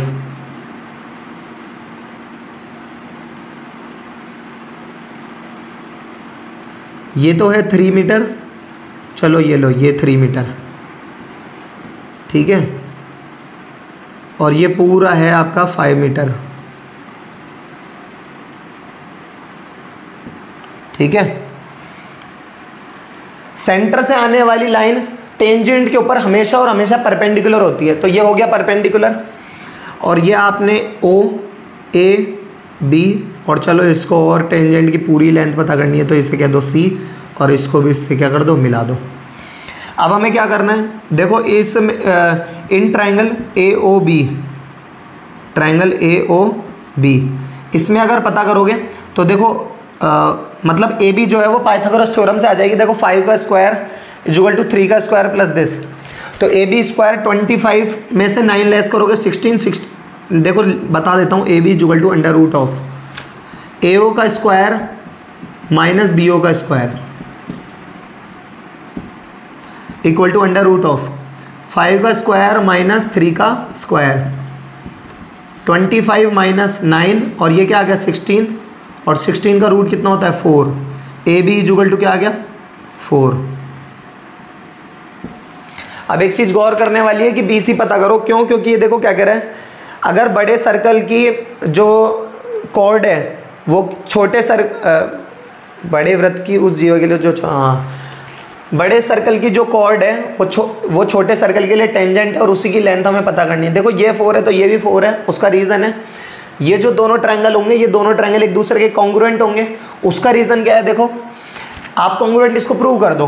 प्रूव करने के लिए आपको क्या करना पड़ेगा, देखो O B equal to O B common, ये मैं लिख नहीं रहा हूँ मैं बता देता हूँ आपको, आप लिख लेना। O B equal to O B common, O A equal to O C, ये रेडाई ऑफ सर्कल होगी, दोनों इक्वल होगी। और सबसे ज़रूरी बात तो ये ए बी ओ और सी बी ओ ये 90 होगा, क्योंकि मैंने अभी आपको बताया कि सर्कल की रेडियस जो होती है वो टेंजेंट के ऊपर परपेंडिकुलर होती है। तो ये दोनों ट्राइंगल एक दूसरे के आर एच एस से क्यों राइट हाइपोटेनियस साइड। देखो राइट एंगल एक तो यूज़ में आ रहा है, कॉन्ग्रुएंसी का अगर आपको अच्छे से समझना है तो मैंने कॉन्ग्रुएंसी के ऊपर भी वीडियो बना रखे हैं, आप लोग उसको चेकआउट कर सकते हो। तो ये हो गया आपका राइट मतलब हाइपोटेनियस, एक राइट एंगल और एक कॉमन, तो राइट हाइपोटेनियस साइड से कॉन्ग्रुएंट होंगे, ये 4 तो ये भी 4, तो A C is equal to twice of A B कर देना, तो twice of 4 equal to 8 centimetre हो जाएगा ये, है ना। देखो थोड़ा शॉर्ट में बताया मैंने ये, क्योंकि पेपर और आपका ये वीडियो बहुत ज़्यादा लेंथी चल जाएगा, नहीं तो ठीक है पेपर तो चल ही गया, आ गया जो अब यही है ज़िंदगी भर की लकीर। आगे देखो रेडियस 21 सेंटीमीटर वाले आर्क एंगल पर थीटा डिग्री 60 डिग्री बनाता है, और इसका आपको क्या पता करना है, area of minor sector, area of minor sector, area of minor sector equal to formula लगा दो pi are square theta upon 360 degree. तो देखो पाई 22/7 क्योंकि कुछ नहीं कह रहा, रेडियस 21 मल्टीप्लाई बाई 21, थीटा कितना आ गया 60 डिग्री, अपॉन में कितना आ गया 360। देखो 7 3 जा 21, 0 से 0 6 6 जा 36, 3 2 जा 6, 3 7 जा 21, 2 से घटा 11 बार, 11 इंटू 3 इंटू 7, 11 इंटू 3 इंटू 7, 11 3 जा 33 मल्टीप्लाई बाय 7, 7 3 जा 21 की 1 कैरी में 2, 7 3 जा 21, 21 और 2 कितना होगा 23। बुक का क्वेश्चन है यह। 231 सेंटीमीटर स्क्वायर। 13th नंबर का क्वेश्चन देखो आपको क्या कह रहा है। अगर एक सिलेंडर दे रखा है, उसके आपको कह रहा है, ठीक है, एक सिलेंडर के, ये सिलेंडर हो गया, सिलेंडर के बेस का एरिया दे रखा है आपको 154। यह आपको पता होना चाहिए कि बेस जो होता है वो सर्कुलर होता है। कह रहा है the area of the base of the right circular cylinder is 154 centimetre square, it's height is 15, find the curved surface area. Height is 15, height is 15 centimetre, ठीक है। Find its curved surface. Curved surface area का formula होता है 2πr/h, लेकिन यहाँ से radius निकालनी पड़ेगी। ये क्या होता है πr square. Base area of cylinder is circle, है ना, ये आपको पता होना चाहिए। Equal to 154, radius square equal to 154, 22 into 7, 22 7 जा 154, 7 का रूट, 7 इंटू 7 का रूट निकाल लो, वो क्या आता है 7 centimeter. Curved surface area of cylinder आपको पता होना चाहिए। Curved surface area of cylinder, उसका फॉर्मूला होता है 2πr/h equal to 2 into 22/7 into radius क्या है 7 और हाइट क्या है 15। 7 से 7 कट गया, 25 2 जा 30 इंटू 22, 22 3 जा 66 और 0 का 0 सेंटीमीटर स्क्वायर। इतने ज़्यादा इजी क्वेश्चन है, मतलब ये मान लो हमारे टाइम पे हुआ करते थे, मेरे को खुद को लगता है कि, और जबकि सोचो मैं यही एनसीईआरटी पढ़ के आया हूँ और उसके बावजूद देख लो आप, पेपर पैटर्न बहुत ज़्यादा आपका इजी है, बस सिर्फ और सिर्फ आपकी मेहनत की कमी है। होता क्या है कि पेंडेमिक के टाइम पे से भी एक फ़र्क आया है और ऊपर से फिर पढ़ना लिखना तो वैसे ही आजकल के स्टूडेंट्स ने लगा हुआ ने तो छोड़ ही रखा है। संन्यास है वो जब जगेंगे तब तक शायद हो सकता है देर हो सके। मैं टाइम टू टाइम वीडियो से कोशिश करता रहता हूँ कैसे ना कैसे इनको जगाऊँ, लेकिन लगातार सोए रहे, सब जागता रहे तू सोता रहे, सब पाता रहे तू खोता रहे, वो वाली बात है। जितना हो सके उतना कोशिश करो, मेहनत करो, है ना। आगे और बात करते हैं। देखो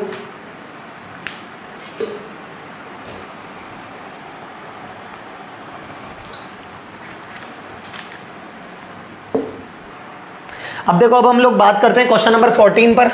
क्वेश्चन नंबर 14 क्या है आपका, देखो एक तरह का x, एक तरह का f, 5 6 7 8 9 10। अब बताओ ऐसे कोई डेटा दिया जाता है 10th क्लास में? 7 5 और ये 6, हम बता क्या है ये, करे तो करे क्या, जाए तो जाए कहाँ। FI XI निकाल लो। 5 8 जा 40, 6 6 जा 36, 12 7 जा 84, 8 7 जा 56, 5 9 जा 45, 10 6 जा 60। ले अब बता, यहाँ पे समेशन ऑफ FI निकाल दो और यहाँ पे समेशन ऑफ FI XI निकाल दो।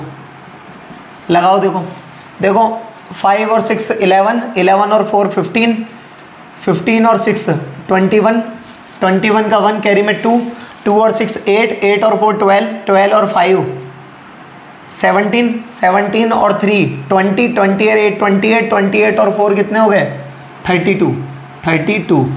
समेशन एफ आई निकालो। देखो 5 और 6 11 और 7, 11 और 7 कितने हो गए 18, 18 और 2 20, 20 और 10 30, 30 और 8 38, 38 और 6 कितने हो गए 38 और 6 44। तो x bar is equal to summation of f i x i upon summation of f i. Summation of f i x i 321 upon में कितना हो गया 44। अब इसको सॉल्व कर देंगे तो देखो 44 का डायरेक्ट आप डिवाइड लगा सकते हो इसके अंदर, क्योंकि ये बहुत ज़्यादा बड़ी डिजिट तो नहीं है।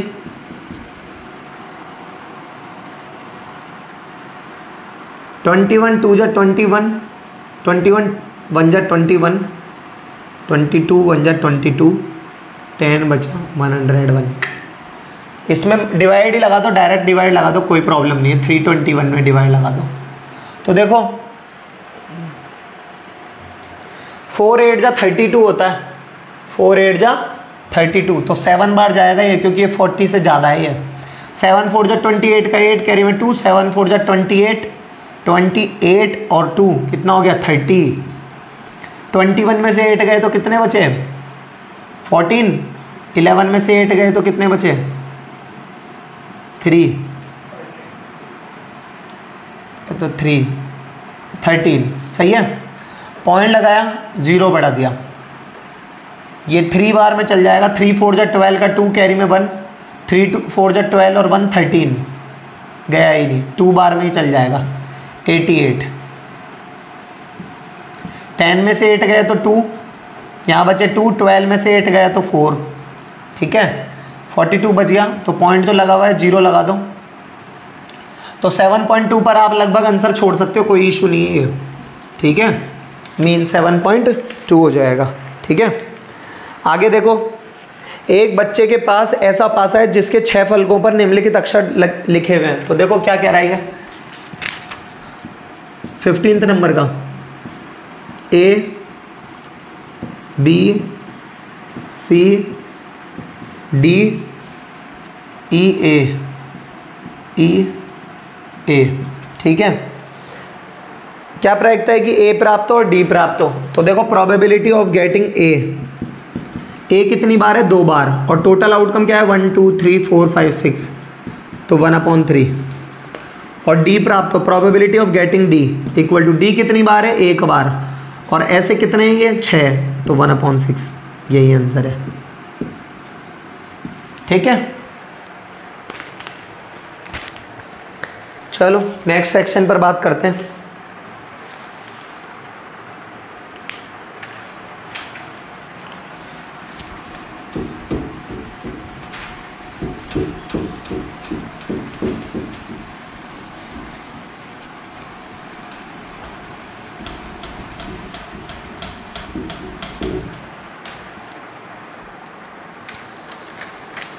चलो सेक्शन सी कह रहा है 10 और 250 के बीच में 4 के कितने गुण, how many multiple of 4 lie between 10 and 250। देखो क्या क्वेश्चन कह रहा है, 16 नंबर का बोल रहा है 10 और 250 के बीच में 4 के कितने मल्टीपल है। देखो 4 का पहला मल्टीपल जो कि 10 से ऊपर होता है, 10 से 250 के बीच में पता करने हैं 4 के मल्टीपल, कितने मल्टीपल है। तो पहले ऐसी एक एपी बनानी पड़ेगी जो कि 10 से बड़ी और 250 से छोटी हो। तो देखो 10 से बड़ा पहला 4 का मल्टीपल होगा 12, 4 जा 16, 4 5 जा 20, कॉमा डॉट डॉट डॉट। ये देखो जरा 498 है क्या, जरा गौर करते हैं। देखो नहीं 498 नहीं 248, 2 6 जा 24, 2 4 2 जा 4 6 जा 24, 4 2 जा 8, है ना। अब करो देखो, और ये कह रहा है कितने है, कितने, how many number of terms पता करना है। अगर ये कहता का योग यानी का सम पता करना है तो फिर तो एस एन फाइंड करना पड़ता है ना। तो देखो एन पता करना है, ए बराबर 12, डी बराबर देखना है 16 माइनस 12 करा तो 4 आ रहा है, और ए एन इजुगल टू क्या है 248, a n equal to a plus n minus 1 into d, 248 equal to 12 plus n minus 1 multiply by d कितना है 4। देखो 248 में से 12 सब्ट्रैक्ट कर दो equal to n minus 1 multiply by क्या हो गया 4। देखो 236 आएगा, 8 में से 2 गया तो 6, 4 में से 1 गया 3, ये अपॉन में 4 इक्वल टू एन माइनस 1, 4 5 जा 20, 3 बचा 36, 4 9 जा 36 plus 1 equal to n equal to क्या आ गया 60। यानी 60 ऐसे टर्म्स है जो कि 0 और मतलब 10 और 250 के बीच में हो। 0 और 50 के बीच की विषम संख्याओं का योग, ये भी करा ही देता हूँ। देखो देख लो 0 और 50 के बीच में, तो देखो 0 से 50 के बीच में पता करना है विषम संख्याओं का योग। विषम संख्या यानी odd numbers 1 3 5 7 comma dot dot dot 49 का सम पता करना है। इस बार ए एन आपको दिया हुआ है, तो देखो एस, लेकिन आपको पता नहीं है ना। तो पहले तो वैसे तो ओरली अगर मैं कोई मुझसे पूछे कि आपको पता है क्या, तो मैं तो बोल दूँ 25 इवन है और 25 ऑड है, उनको मिलाकर ही 50 टर्म्स है ना। फिर भी एक बार हम देख, 0 हम नहीं लेंगे, जिन बच्चों को लग रहा है 0 है तो 0 हम नहीं लेंगे, क्योंकि पहला ऑड नंबर 0 नहीं है 1 होता है ना। अब देखो तो मैं ये वाला फॉर्मूला लगा रहा हूँ, देखो ये रहा, ठीक है। तो देखो 49 is equal to 1 plus n minus 1 into d कितना है, a is equal to 1, d is equal to 3 minus 1, d is equal to 2, comma a n is equal to 49 है ना, इंटू डी कितना हो गया 2। तो देखो जरा गौर करो, 49 minus 1 equal to n minus 1 multiply by 2, 48 upon में 2 इक्वल टू एन माइनस 1, कितना आ गया ये 24 प्लस 1 इज इक्वल टू क्या आ गया n, n is equal to 25। ये तो वैसे भी पता था। अब S25 निकाल दो, n अपॉन 2 यानी 25 अपॉन 2, ब्रैकेट में a प्लस एल होता है, a प्लस एल यानी a plus a n, formula होता है Sn is equal to n by 2 bracket में a प्लस एल। इस l को ही a n कहते हैं हम, है ना, तो a प्लस ए एन कह सकते हो आप इसको। तो a प्लस ए एन यानी 1 प्लस ए एन क्या है 49, 625 आएगा इसका आंसर। 50 का आधा 25 का स्क्वायर 625 S25, यानी 0 से 250 के बीच में सभी ऑड नंबर्स का जो सम होगा वो कितना होगा 625। और वैसे भी अगर आप अभी गर्मियों की छुट्टी आएगी बैठे बैठे करते रहना 1 plus 3 plus 5 plus 7 plus 9 plus 11 plus 13 plus 15 plus 17 dot dot dot से करते रहना, 49 तक जाओगे ना तो आंसर 625 आएगा। ठीक है, चलो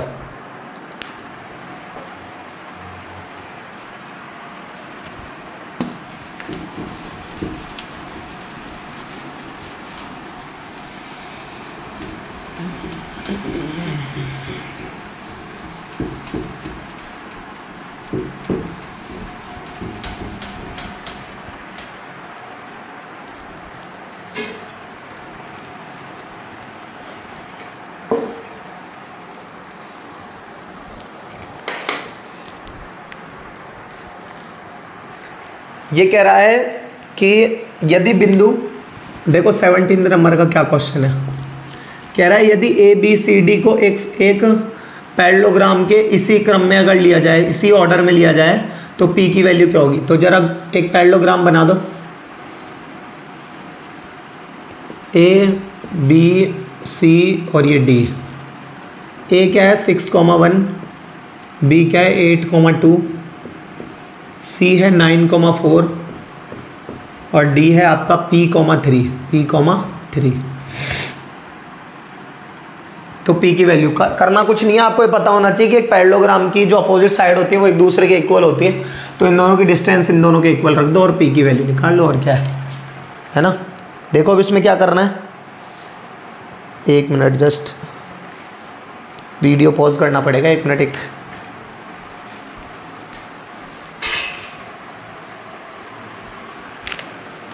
ये पैरेललोग्राम मुझे पैरेललोग्राम नहीं लग रहा वीडियो के अंदर, इसको थोड़ा सा सही कर देता हूँ मैं, ये लकवा मारा हुआ पैरेललोग्राम लग रहा है। 8,2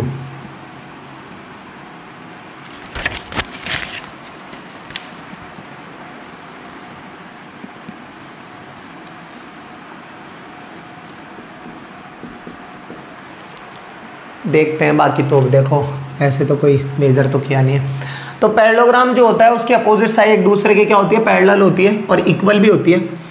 तो A B C D is a parallelogram, since A B C D is a parallelogram,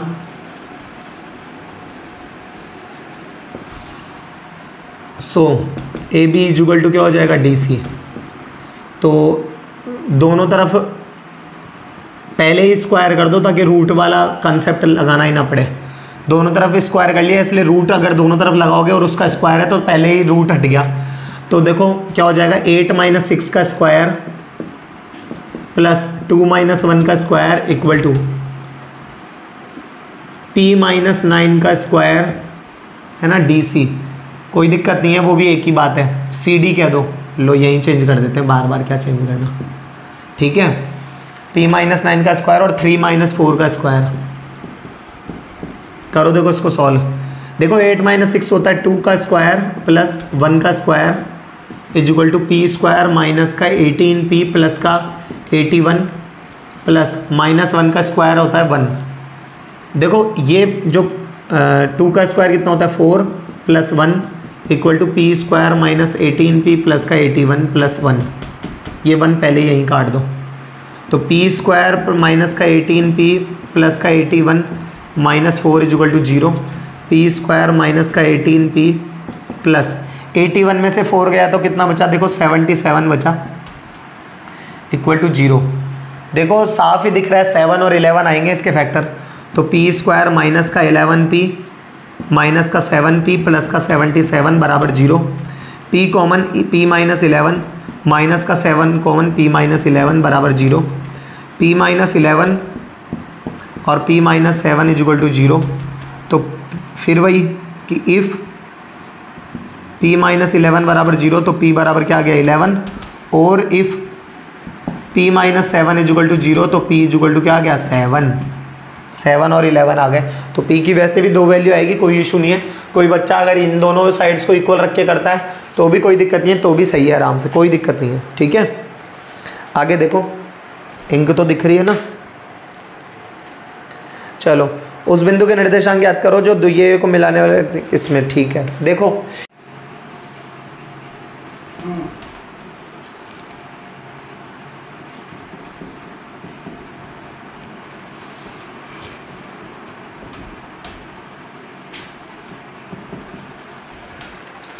अब देखो इसमें ये क्या है, थोड़ा गिच पिच हो रहा था। अब देखो x1 इजुगल टू हो गया -1 और y1 इजुगल टू हो गया 7, m1 इजुगल टू हो गया 2, m2 इजुगल टू हो गया कितना 3, x2 इजुगल टू हो गया 4 और y2 इजुगल टू क्या हो गया -3। तो लगाओ x equal to m1 x2 plus m2 x1 upon में क्या हो गया m1 प्लस m2, और y equal to m1 y2 plus का m2 y1 अपॉन में m1 प्लस m2। ठीक है, लगाओ देखो x equal to m1 x2, m1 यानी 2 इंटू x2 यानी 4 plus m2 x1, m2 x1 क्या है -1 upon m1 plus m2, 2 plus 3, x equal to 2 चौक 8 -3 अपॉन में 5, 8 में से 3 गए तो कितने बचे 5 अपॉन में 5 कट के क्या हो गया x इजुगल टू 1, और y equal to m1 y2, m1 क्या है 2 और y2 कितना -3 प्लस का m2 यानी 3, y1 यानी 7 अपॉन में m1 प्लस m2 यानी क्या हो गया 2 plus 3, y equal to minus का 6 प्लस का 21 अपॉन में क्या आ गया 5, y इजुगल टू 15 अपॉन में 5। ये क्वेश्चन भी बुक का है आपका, y इजुगल टू 5। तो coordinate of point C, coordinates of C equal to 1,3 answer. कितना इजी क्वेश्चन है बताओ, और कितने नंबर का दिया है ये आपको, 3 नंबर का क्वेश्चन दिया है बताओ। 7.2 एक्सरसाइज का है ये आपका, 7.2 का है ये डिस्टेंस फार्मूला है, ये आपका सेक्शन फार्मूला है। इतने इजी क्वेश्चन है ना। देखो करते हैं और आगे बात।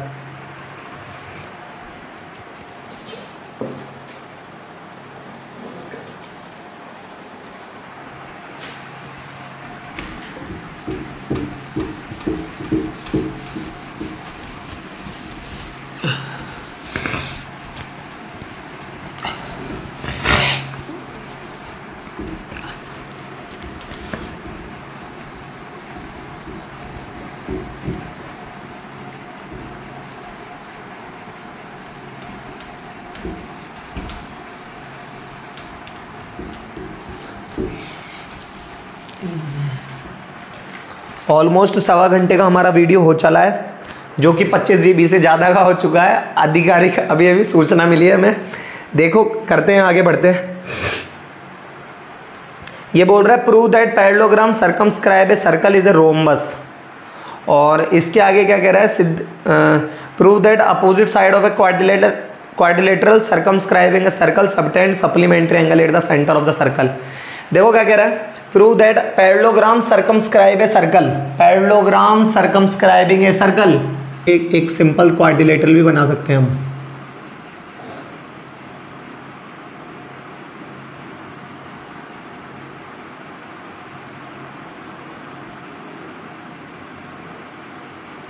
Parallelogram circumscribe a circle, circumscribe का मतलब होता है चारों ओर से घेरना, है ना।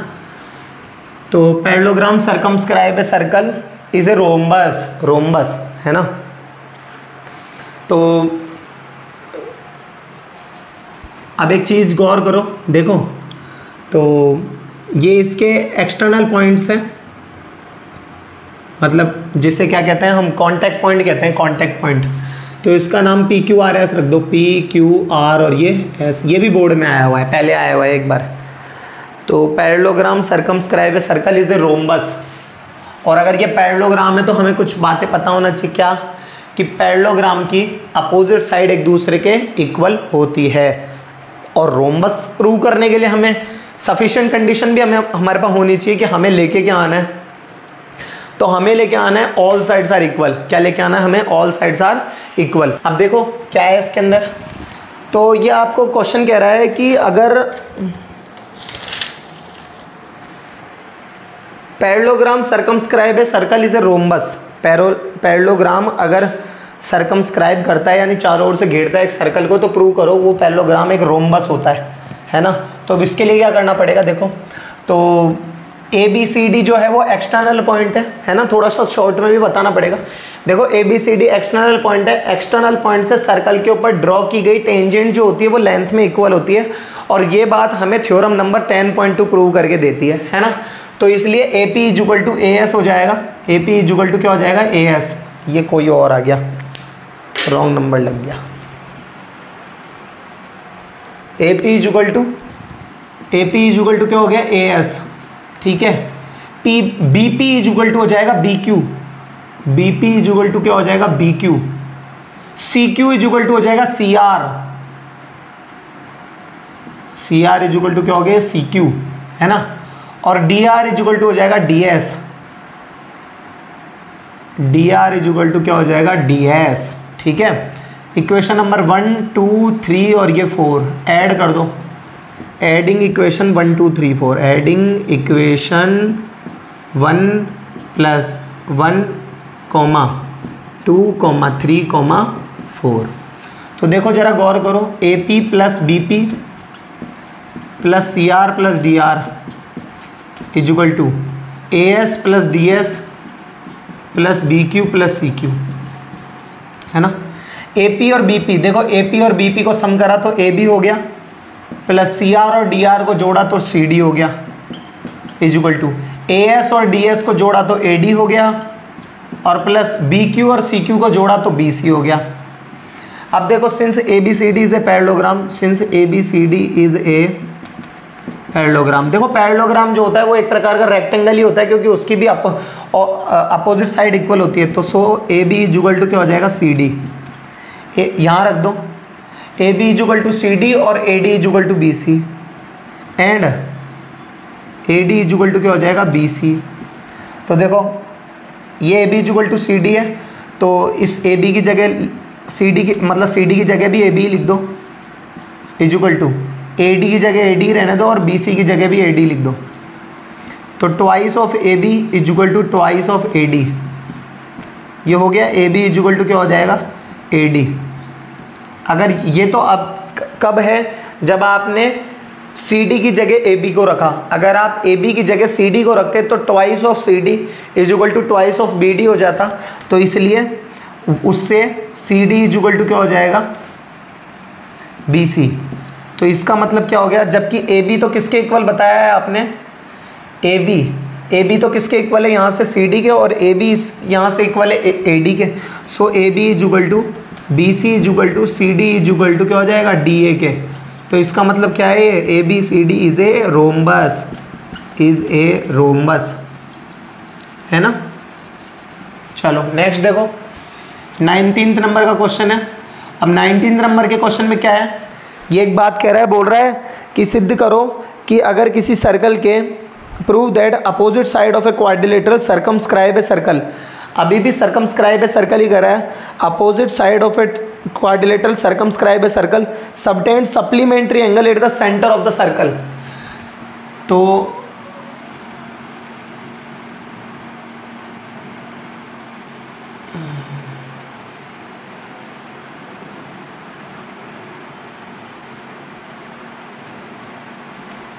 ठीक है,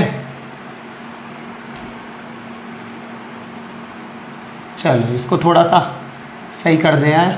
देखो तो opposite side of opposite side of a quadrilateral circumscribe a circle, prove that opposite side of a quadrilateral circumscribe a circle subtend supplementary angle at the centre of the circle, कि ये जो साइड्स है ये supplementary बनाते हैं, यानी angle A O B, यहाँ O दे दो, A O B plus angle C O D equal to क्या है, सप्लीमेंट्री एंगल। ऐसे एंगल जिनका सम 180 डिग्री होता है, ऐसे एंगल को हम सप्लीमेंट्री एंगल कहते हैं। ये बात मैंने लाइन्स एंड एंगल वाले चैप्टर में, जब आपको 9th क्लास का छठा चैप्टर पढ़ाया था, उसमें मैंने बताया था, तो आप ये इस चीज़ को देख सकते हो। ये हो गया। और या तो ये कर दो, और angle A O D plus angle B O C का सम 180 ले आओ। दोनों में से कोई भी एक बात ले आएंगे तो सिमिलरली करके सेकंड बात हम कह सकते हैं। अब देखो इसके लिए क्या करना पड़ेगा, तो इसके लिए सबसे पहले तो कांटेक्ट पॉइंट इसके क्या क्या है उनको नाम दे देंगे। ये बी सी डी है तो इनको नाम पी क्यू आर एस दे दो, आर और ये एस, ठीक है। तो ये हो गया जॉइन। ये पी क्यू आर एस के बारे में बता देना कि contact points are P Q R S, लिख दो, कौन लिख देना, खैर ये तो छोड़ो। Join O to P Q R और ये एस, ओ से पी को, क्यू को, आर को और ये एस को मिला दिया, ठीक है। अब इससे क्या फ़ायदा हो जाएगा, देखो अब इसके लिए अब हमें क्या करना पड़ेगा, कोई भी दो ट्राइंगल ले लो और उन दोनों को एक दूसरे के क्या कर देना पड़ेगा, हमें कॉन्ग्रुएंट प्रूव करना पड़ेगा, तो हमारा काम बन जाएगा। तो देखो इन ट्राइंगल इसको ले लो सबसे पहले, O P B and triangle O Q B, triangle का निशान लगा देना है, फिर साइन लगा देना, ये हो गया ट्राइंगल, ठीक है। ओ पी बी और ओ क्यू बी, देखो angle O P B equal to angle O Q B हो जाएगा, क्योंकि ये तो 90 डिग्री का हो गया, ठीक है। O B equal to O B क्या हो जाएगा, कॉमन हो जाएगा, और पी बी इक्वल टू क्या हो जाएगा, क्यू बी हो जाएगा। क्यों, क्योंकि लेंथ ऑफ टेंजेंट है, लेंथ ऑफ टेंजेंट, ठीक है सर। अच्छा वो भी नहीं कर सकते तो O P equal to O Q बता दो, क्यों, क्योंकि वो क्या है, रेडियस ऑफ सर्कल है, वो भी क्या है, सर्कल की रेडियस है, वो भी आप बता सकते हो। तो देखो ये 90 डिग्री हो गया, कोई भी एक साइड हो गई, और एक हाइपोटेन्यूस लेना ज़रूरी था तो ओ बी ले लिया मैंने, ठीक है। तो इसके लिए हाँ ये भी सही है, कोई इशू नहीं है। तो by R H S congruency, R H S congruency, triangle of O P B is congruent to triangle of O Q B, ये दोनों ट्राइंगल कॉन्ग्रुएंट हो गए। तो by C P C T angle P O B equal to angle Q O B, अब इनका नाम दे दो, लग गया आती, देखो 1 2 3 4 5 6 ये 7 और ये 8, तो बेसिकली एंगल एक जो है वो एंगल 2 के बराबर हो गया। यहाँ सिमिलरली लगा के लिखो डायरेक्ट, देखो 1 2 के हो जाएगा तो 3 4 के हो जाएगा, एंगल 3 इक्वल टू एंगल 4 के, एंगल 5 इक्वल टू एंगल 6 के, और एंगल 7 इक्वल टू एंगल 8 के। 1 2 3 और 1 ये 4, चारों को ऐड कर दो, तो एडिंग इक्वेशन 1 2 3 4, एडिंग इक्वेशन 1 2 3 4, 1 2 3 4 को ऐड करोगे तो इससे क्या मिल जाएगा, देखो जरा गौर करो, दोनों इक्वेशन, चारों इक्वेशन को ऐड करोगे तो देखो एंगल नहीं, ऐड करने से क्या फ़ायदा होगा, आप तो देखो डायरेक्ट देखो, मैं भी क्या ही बोल देता हूँ, यहाँ लगाएंगे कि सिंस एंगल 1 + 2 3 + 4 + 5 6 7 और ये 8, इनका सबका सम कितना हो जाएगा 360 डिग्री। क्यों, क्योंकि पॉइंट पर बनने वाले सभी एंगल का सम कितना होता है हमारा 360 डिग्री होता है ना। तो देखो 1 2 के बराबर हो गया, तो अब यहाँ लिख दोगे from equation number 1 2 3 4, from equation 1 2 3 और ये 4। देखो अब हमें लेके क्या आना है, ये दिमाग में याद रखो, हमें लेके आना है 5 और 4 और 8 और 1, ये 1 लेके आना है, 8 लेके आना है और 4 और 5 लेके आना है। तो यानी बाकी सबको की जगह इनके जैसा ही साथी लिख दो। एक तो 2 के बराबर है तो 2 की जगह 1 ही रहने दो, एक तो एज इट इज 2 की जगह 1 लिख दो, प्लस 3 को हटाना है तो 4 + 3, 4 + 4, प्लस 5 एज इट इज रहने दो, 6 की जगह भी 5 ही लिख दो, प्लस 7 की जगह 8 लिख दो, plus angle 8 as it is equal to 360 degree. सारे ट्वाइस हो गए तो twice of angle 1 plus twice of angle 1 के साथ क्या है वैसे 8 है तो लगे हाथ इसको साथ में लिख दो, twice of angle 4 plus twice of angle 5 equal to कितना आ गया 360 degree. 2 common, angle 1 plus angle 8 plus angle 4 plus angle 5 equal to कितना आ गया 360 डिग्री। 1 और 8 का सम कितना हो जाएगा, angle AOB plus angle COD equal to 360 upon में 2 कितना आ गया ये 180। Angle AOB plus angle COD equal to कितना आ गया 180 डिग्री, 180 डिग्री। तो यहाँ सिमिलरली करके लिख देना, एंगल ये जो दूसरा वाला है AOD plus angle BOC equal to कितना आ गया 180 डिग्री, ये भी सही है, ठीक है। हेंस प्रूफ लिख देना इसमें, ठीक है। ये बहुत इजी क्वेश्चन है, ये देख के आपको थोड़े टफ लग रहे हैं, ये है बहुत इजी है, बहुत इजी है।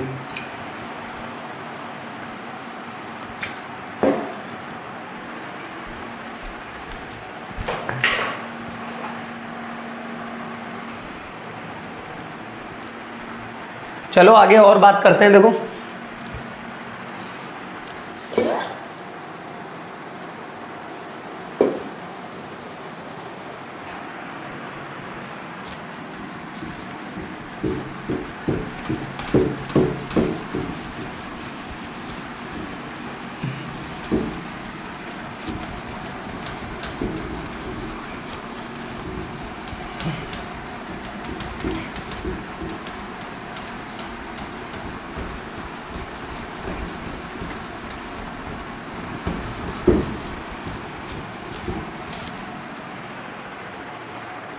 चलो आगे देखते हैं।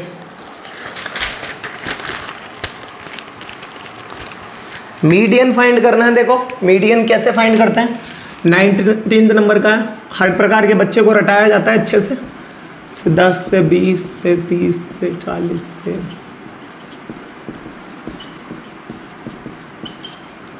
और ये फ्रीक्वेंसी आपको दे रखी है, ये क्लास इंटरवल है, ठीक है। 4, 28, 42, 20 और ये 6, तो CF निकाल लो। देखो 4 एज इट इज़, 28 और 4 कितना हो गया 32, 32 और 42 कितना हो गया 74,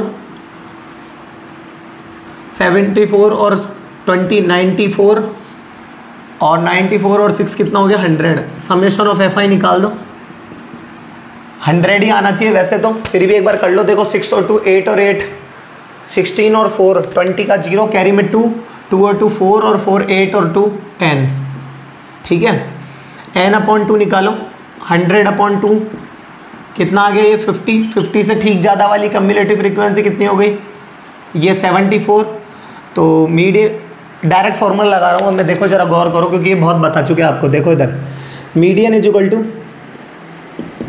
L + n/2 minus CF upon में F मल्टीप्लाई बाय H। गौर करो, देखो L यानी लोअर लिमिट मीडियन क्लास की लोअर लिमिट 20 प्लस n/2 यानी 50 आ रहा है direct, minus CF median class से ठीक ऊपर वाली क्यूमुलेटिव फ्रीक्वेंसी अपॉन F यानी 42 मल्टीप्लाई बाय H। H कितना है, H इन दोनों के बीच का गैप कितना है 10। तो देखो 20 प्लस ये कितना हो गया आपका 18 बच गया, 18/42 मल्टीप्लाई बाय 10,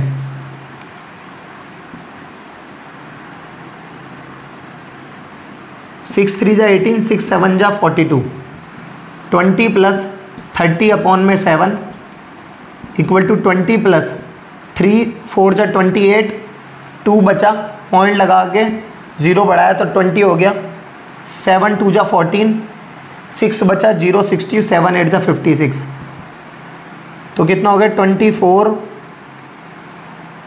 पॉइंट में 28 आंसर, 28 4 पॉइंट में 28 आंसर। ये कह रहा है निम्न बारंबारता बंटन का माध्य इतना है तो के का मान ज्ञात करो। ये कोई वही आपका एफ वाले का ही जानकार है, रिश्तेदार है उसी का ही। देखो क्या है, एक्स आपको दे रखा है 5, 15, 25, 35 और 45। एफ आपको दे रखा है 6, 4, 3 के 2। तो एफ आई एक्स आई निकाल दो। 5 6 जा 30, 15 4 जा 60, 25 3 जा 75, 35 के और 45 2 जा 90। समेशन ऑफ एफ आई निकाल दो। देखो 3 और 2 5 और 4 9 और 6 15 प्लस के, और summation of f i x i निकाल दो। देखो जरा गौर करो, 60 और 30 90 और 90 180, 180 और 75 ऐड कर दो तो ये हो जाएगा आपका, कितना हो जाएगा, 180 में 70 जोड़ो सबसे पहले तो ये 250 हो गया, 255 हो जाएगा। 255 प्लस का 35 के, ठीक है। और क्या बोलते हैं फिर वही बात कि since x bar is equal to summation of f i x i upon summation of f i. देखो मीन आपको दे रखा है 21.5 लिख दिया, equal to summation of f i x i कितना है 255 प्लस का 35 k upon summation of f i कितना है, summation of f i 15 plus k, करो इसको मल्टीप्लाई। देखो 21.5 15 प्लस का के इक्वल टू 255 प्लस का 35 के। देखो 15 5 जा 75 की 5 कैरी में 7, 15 1 जा 15, 15 और 7 कितने हो गए आपके 22 की 2 कैरी में 2, 15 2 जा 30 और 2 32 और एक डिजिट छोड़ के पॉइंट। 21.5 के इक्वल टू 255 प्लस का 35 के। इसको उधर भेज दो और इसको इधर ले आओ। देखो 322.5 माइनस 255 इक्वल टू 35 के माइनस 21.5 के, सही है। आगे देखो अब इसको सॉल्व करते हैं। देखो 322.5 और 255.0, ये आ गए 5, 12 में से 5 गए तो 7, यहाँ बचे 1, 11 में से 5 गए तो 6, तो ये कितना आ गया आपका 67.5। 67.5 देखो 67.5 इक्वल टू, इसको गौर करो। देखो 35 में से 21.5 लेस करो, 35 21.5 10 में से 5 गए 5, 4 में से 1 गया तो 3, और यहाँ कितने बचे 3 में से 2 गया तो 1, 13.5 के, ठीक है। अब ये नेक्स्ट क्या हो जाएगा 675 अपॉन में कितना आ गया 13.5 इक्वल टू क्या आ गया के। देखो पॉइंट से पॉइंट चल गया। इसको जब आप करोगे तो ये लगभग इसका 5 गुना होता है। देखो 5 5 जो 25 की 5 कैरी में 5, ये कितनी बार आ जाएगा के इक्वल टू क्या आ जाएगा 5। देखो करो 5 5 जो 25 की 5 कैरी में 2 है ना, 5 3 जा 15 और 2 17 का 7 कैरी में 1, 5 1 जा 5 और 1 कितना हो गया 6 हो गया ना 675। तो ये इस तरीके से होगा आपका के इक्वल टू क्या हो गई ये वैल्यू हमारी 5, इस तरीके से होगा। ये आपका सेम ऐसा क्वेश्चन हमारे मीन वाली जो एक्सरसाइज है उसमें एफ वाले जो क्वेश्चन होते हैं गायब वाले, वो इस टाइप के क्वेश्चन है, ठीक है ना। देखो इसको एक बार देखो,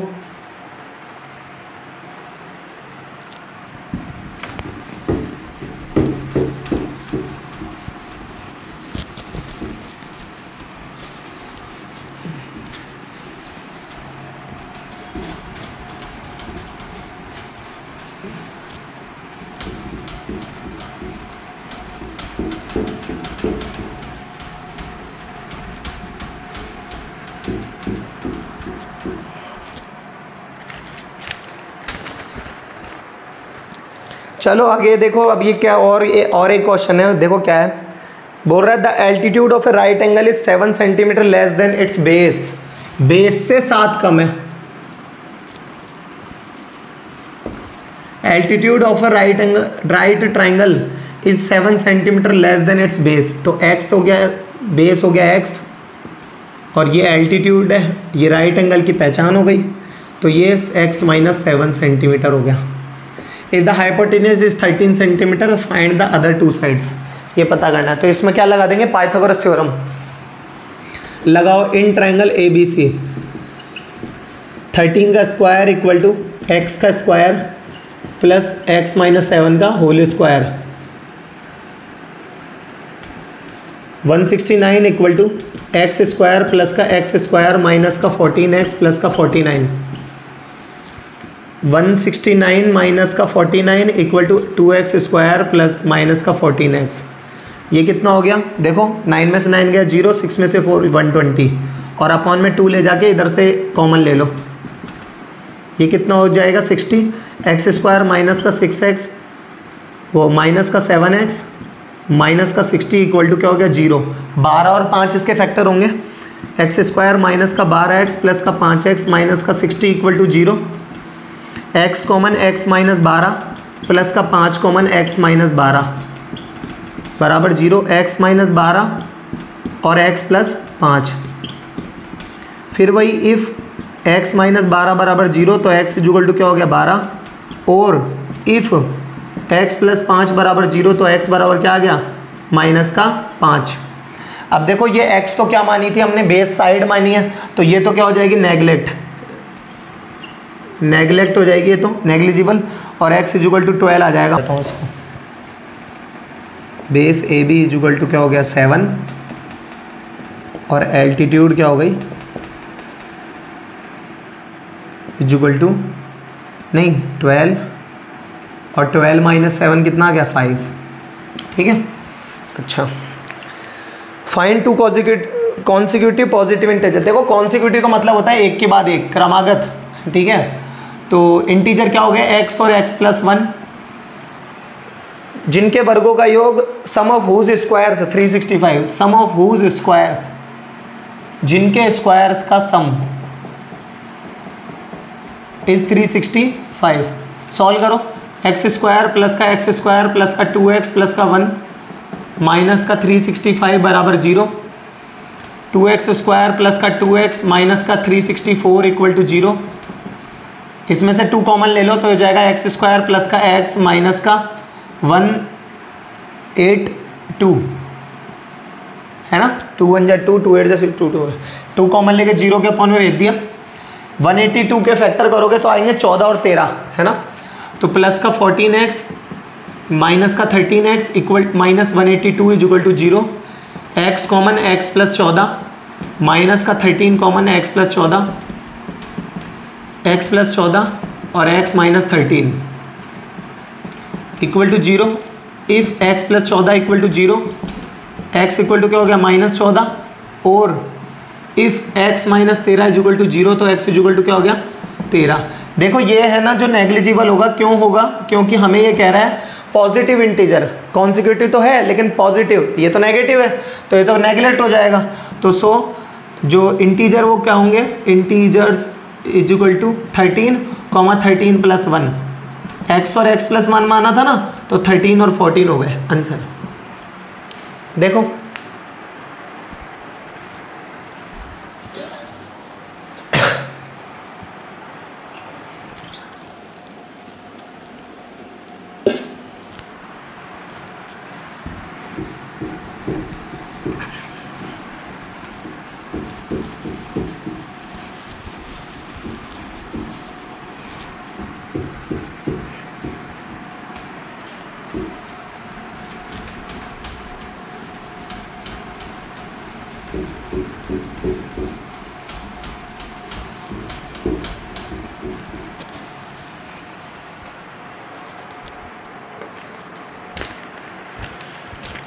अब देखो 21st क्वेश्चन क्या कह रहा है, cosec theta minus cot theta का होल स्क्वायर चेंज करना है 1 minus cos theta upon 1 plus cos theta में। ये भी बहुत इजी क्वेश्चन है। देखो 1 upon sine theta minus cos theta upon sine theta का होल स्क्वायर, LHS पे बात कर लेते हैं। ठीक है, LCM sine theta 1 minus cos theta और होल स्क्वायर तो दोनों पे बांट दिया। ये हो गया 1 माइनस कॉस थीटा का होल स्क्वायर और ये हो गया 1 माइनस कॉस स्क्वायर थीटा। देखो ये a माइनस बी का होल स्क्वायर और a square minus b square है, तो इसको लो ऐसे दिखा दो, इसको खोल दो ऊपर 1 माइनस कॉस थीटा और 1 माइनस कॉस थीटा, क्योंकि ए माइनस बी का होल स्क्वायर ए माइनस बी और ए माइनस बी में ब्रेक होता है, अपॉन ए स्क्वायर माइनस बी स्क्वायर हो गया ए माइनस बी और ए प्लस बी, ये खत्म। और 1 minus cos theta upon 1 plus cos theta क्या आ गया हमारा आंसर, इक्वल टू RHS। ठीक है, ये क्या कह रहा है, ये और भी इजी है, देखो इसके ही और में कह रहा है cosec theta minus sine theta का होल स्क्वायर, ए है मैं थीटा लगा रहा हूँ कोई बात नहीं है, देखो sec theta minus cos theta और ये tan theta plus cot theta, cot theta equal to क्या हो गया 1।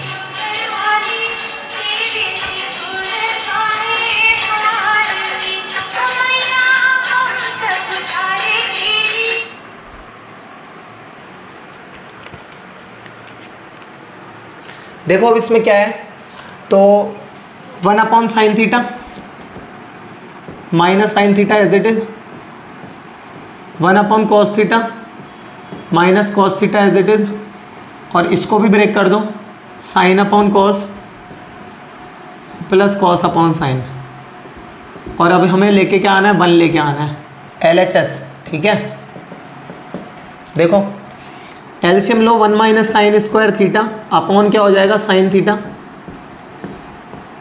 और ये क्या है 1 minus cos square theta upon cos theta, और ये क्या हो जाएगा साइन थीटा कॉस थीटा, और ये हो जाएगा sign square theta plus cos square theta.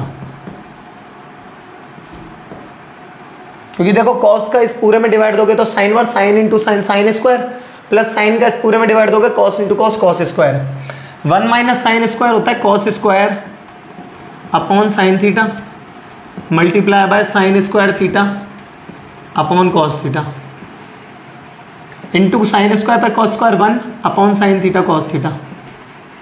देखो sine into sine sine square वो कैंसिल आउट हो गया इससे, और cos into cos cos square वो कैंसिल आउट हो गया इससे, 1 एज इट इज, तो 1 RH equal to RHS answer. ठीक है, डन।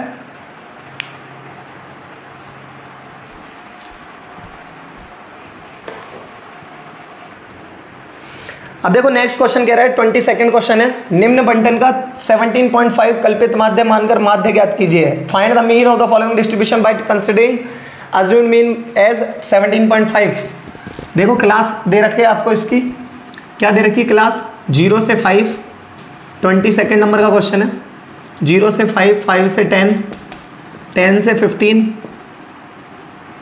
15 से 20, 20 से 25 और 25 से 30, 3, 7, 15, 24, 16 और ये 5 कह रहा है 17.5 को assumed by considering assumed mean as, तो मान लो assumed mean equal to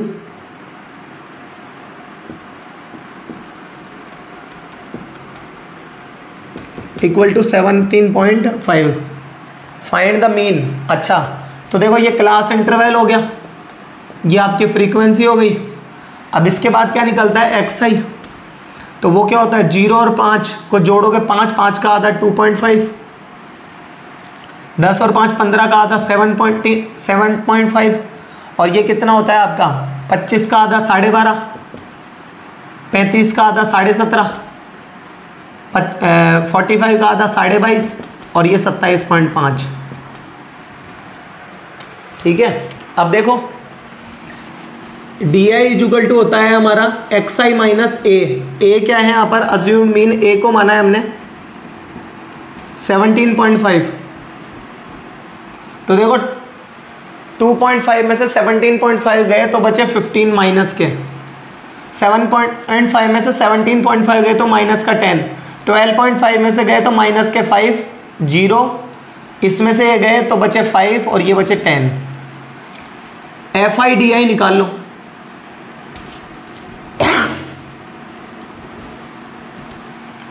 fifteen 3 जा 45 माइनस का 70, 15 5 जा 75, 24 इंटू 0 0, 16 5 जा 80 और 5 10 जा 50। समेशन ऑफ FI/DI देखो 80 और 50 कितना हो गया आपका 130, और 5 और 5 10 का 0, कैरी में 1, 1 और 7 8, 8 और 7 15, 15 और 4 19। ठीक है, ये कितना आ गया माइनस का 60। अब देखो आपका mean x bar is equal to a plus summation of f i d i upon summation of f i. X bar is equal to a 17.5 plus summation of f i d i कितना है minus का 60 upon summation of f i कितना है 70। काट दिया इसको। X bar is equal to 17.5 minus 6 upon 7। X bar is equal to 17.5 as it is, 6 का 7 में डिवाइड दोगे तो माइनस एज इट इज़। देखो 7 8 जा 56, तो पॉइंट लगा के 56, 4 बचा 40 हो गया, 7 5 जा 35, 5 बचा और फिर वो चलता रहेगा। तो आप इसको 17.50 में से 0.85 सब्ट्रैक्ट कर दो, 10 में से 5 गए 5, 4 बचे, 14 में से 8 गए तो 6, और ये बता 16.65। X bar is equal to 16.65। सही है, डन।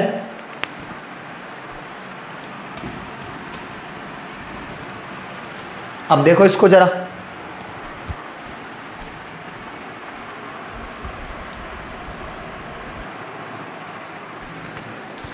अब देखो ये नेक्स्ट क्वेश्चन आपसे कह रहा है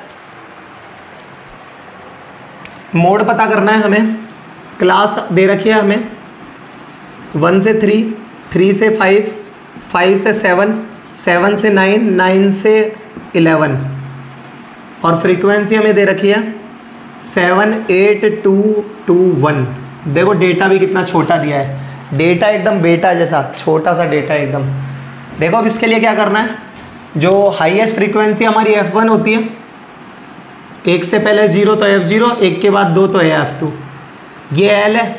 तो लगाओ मोड का formula, L plus F1 minus F0 upon 2F1 minus F0 minus F2, और मल्टीप्लाई बाय क्या हो गया H। L 3 plus F1 minus F0 8 minus 7 upon 2 multiply bye 8 minus 7 minus का 2, और मल्टीप्लाई बाय H कितना है 2। तो देखो 3 प्लस 8 माइनस 7 1, 2 8 + 16 माइनस 9, और मल्टीप्लाई बाय 2। 3 प्लस 1 अपॉन 16 में से 9 गए तो क्या हो गया 7 मल्टीप्लाई बाय 2। 3 प्लस देखो 7 का डिवाइड 2 है तो ये 20 में दिया, तो पॉइंट लगाओगे सबसे पहले ताकि 20 में दे पाओ। 7 2 जा 14, 7 2 जा 14, 6 बचा 60 हो गया, 7 8 जा 56, तो 3.28 हो गया हमारा आंसर। आई होप आप लोगों को ये वीडियो पसंद आया होगा, समझ में आया होगा। ठीक है, अगर आपको इस तरीके के और वीडियो चाहिए प्रीवियस, देखो क्या होता है, एक चीज़ समझो सबसे पहले कि प्रीवियस क्वेश्चन पेपर से को जब भी कभी किसी भी पेपर में आप सॉल्व करते हो तो आपको लिए सबसे ज़्यादा ज़रूरी होता है उसका पैटर्न समझना, है ना। इससे पैटर्न समझने से क्या होता है, आपको ये पता पड़ जाता है कि बोर्ड में किस तरीके के किस प्रकार के क्वेश्चन पूछे जाते हैं, है ना। ठीक है।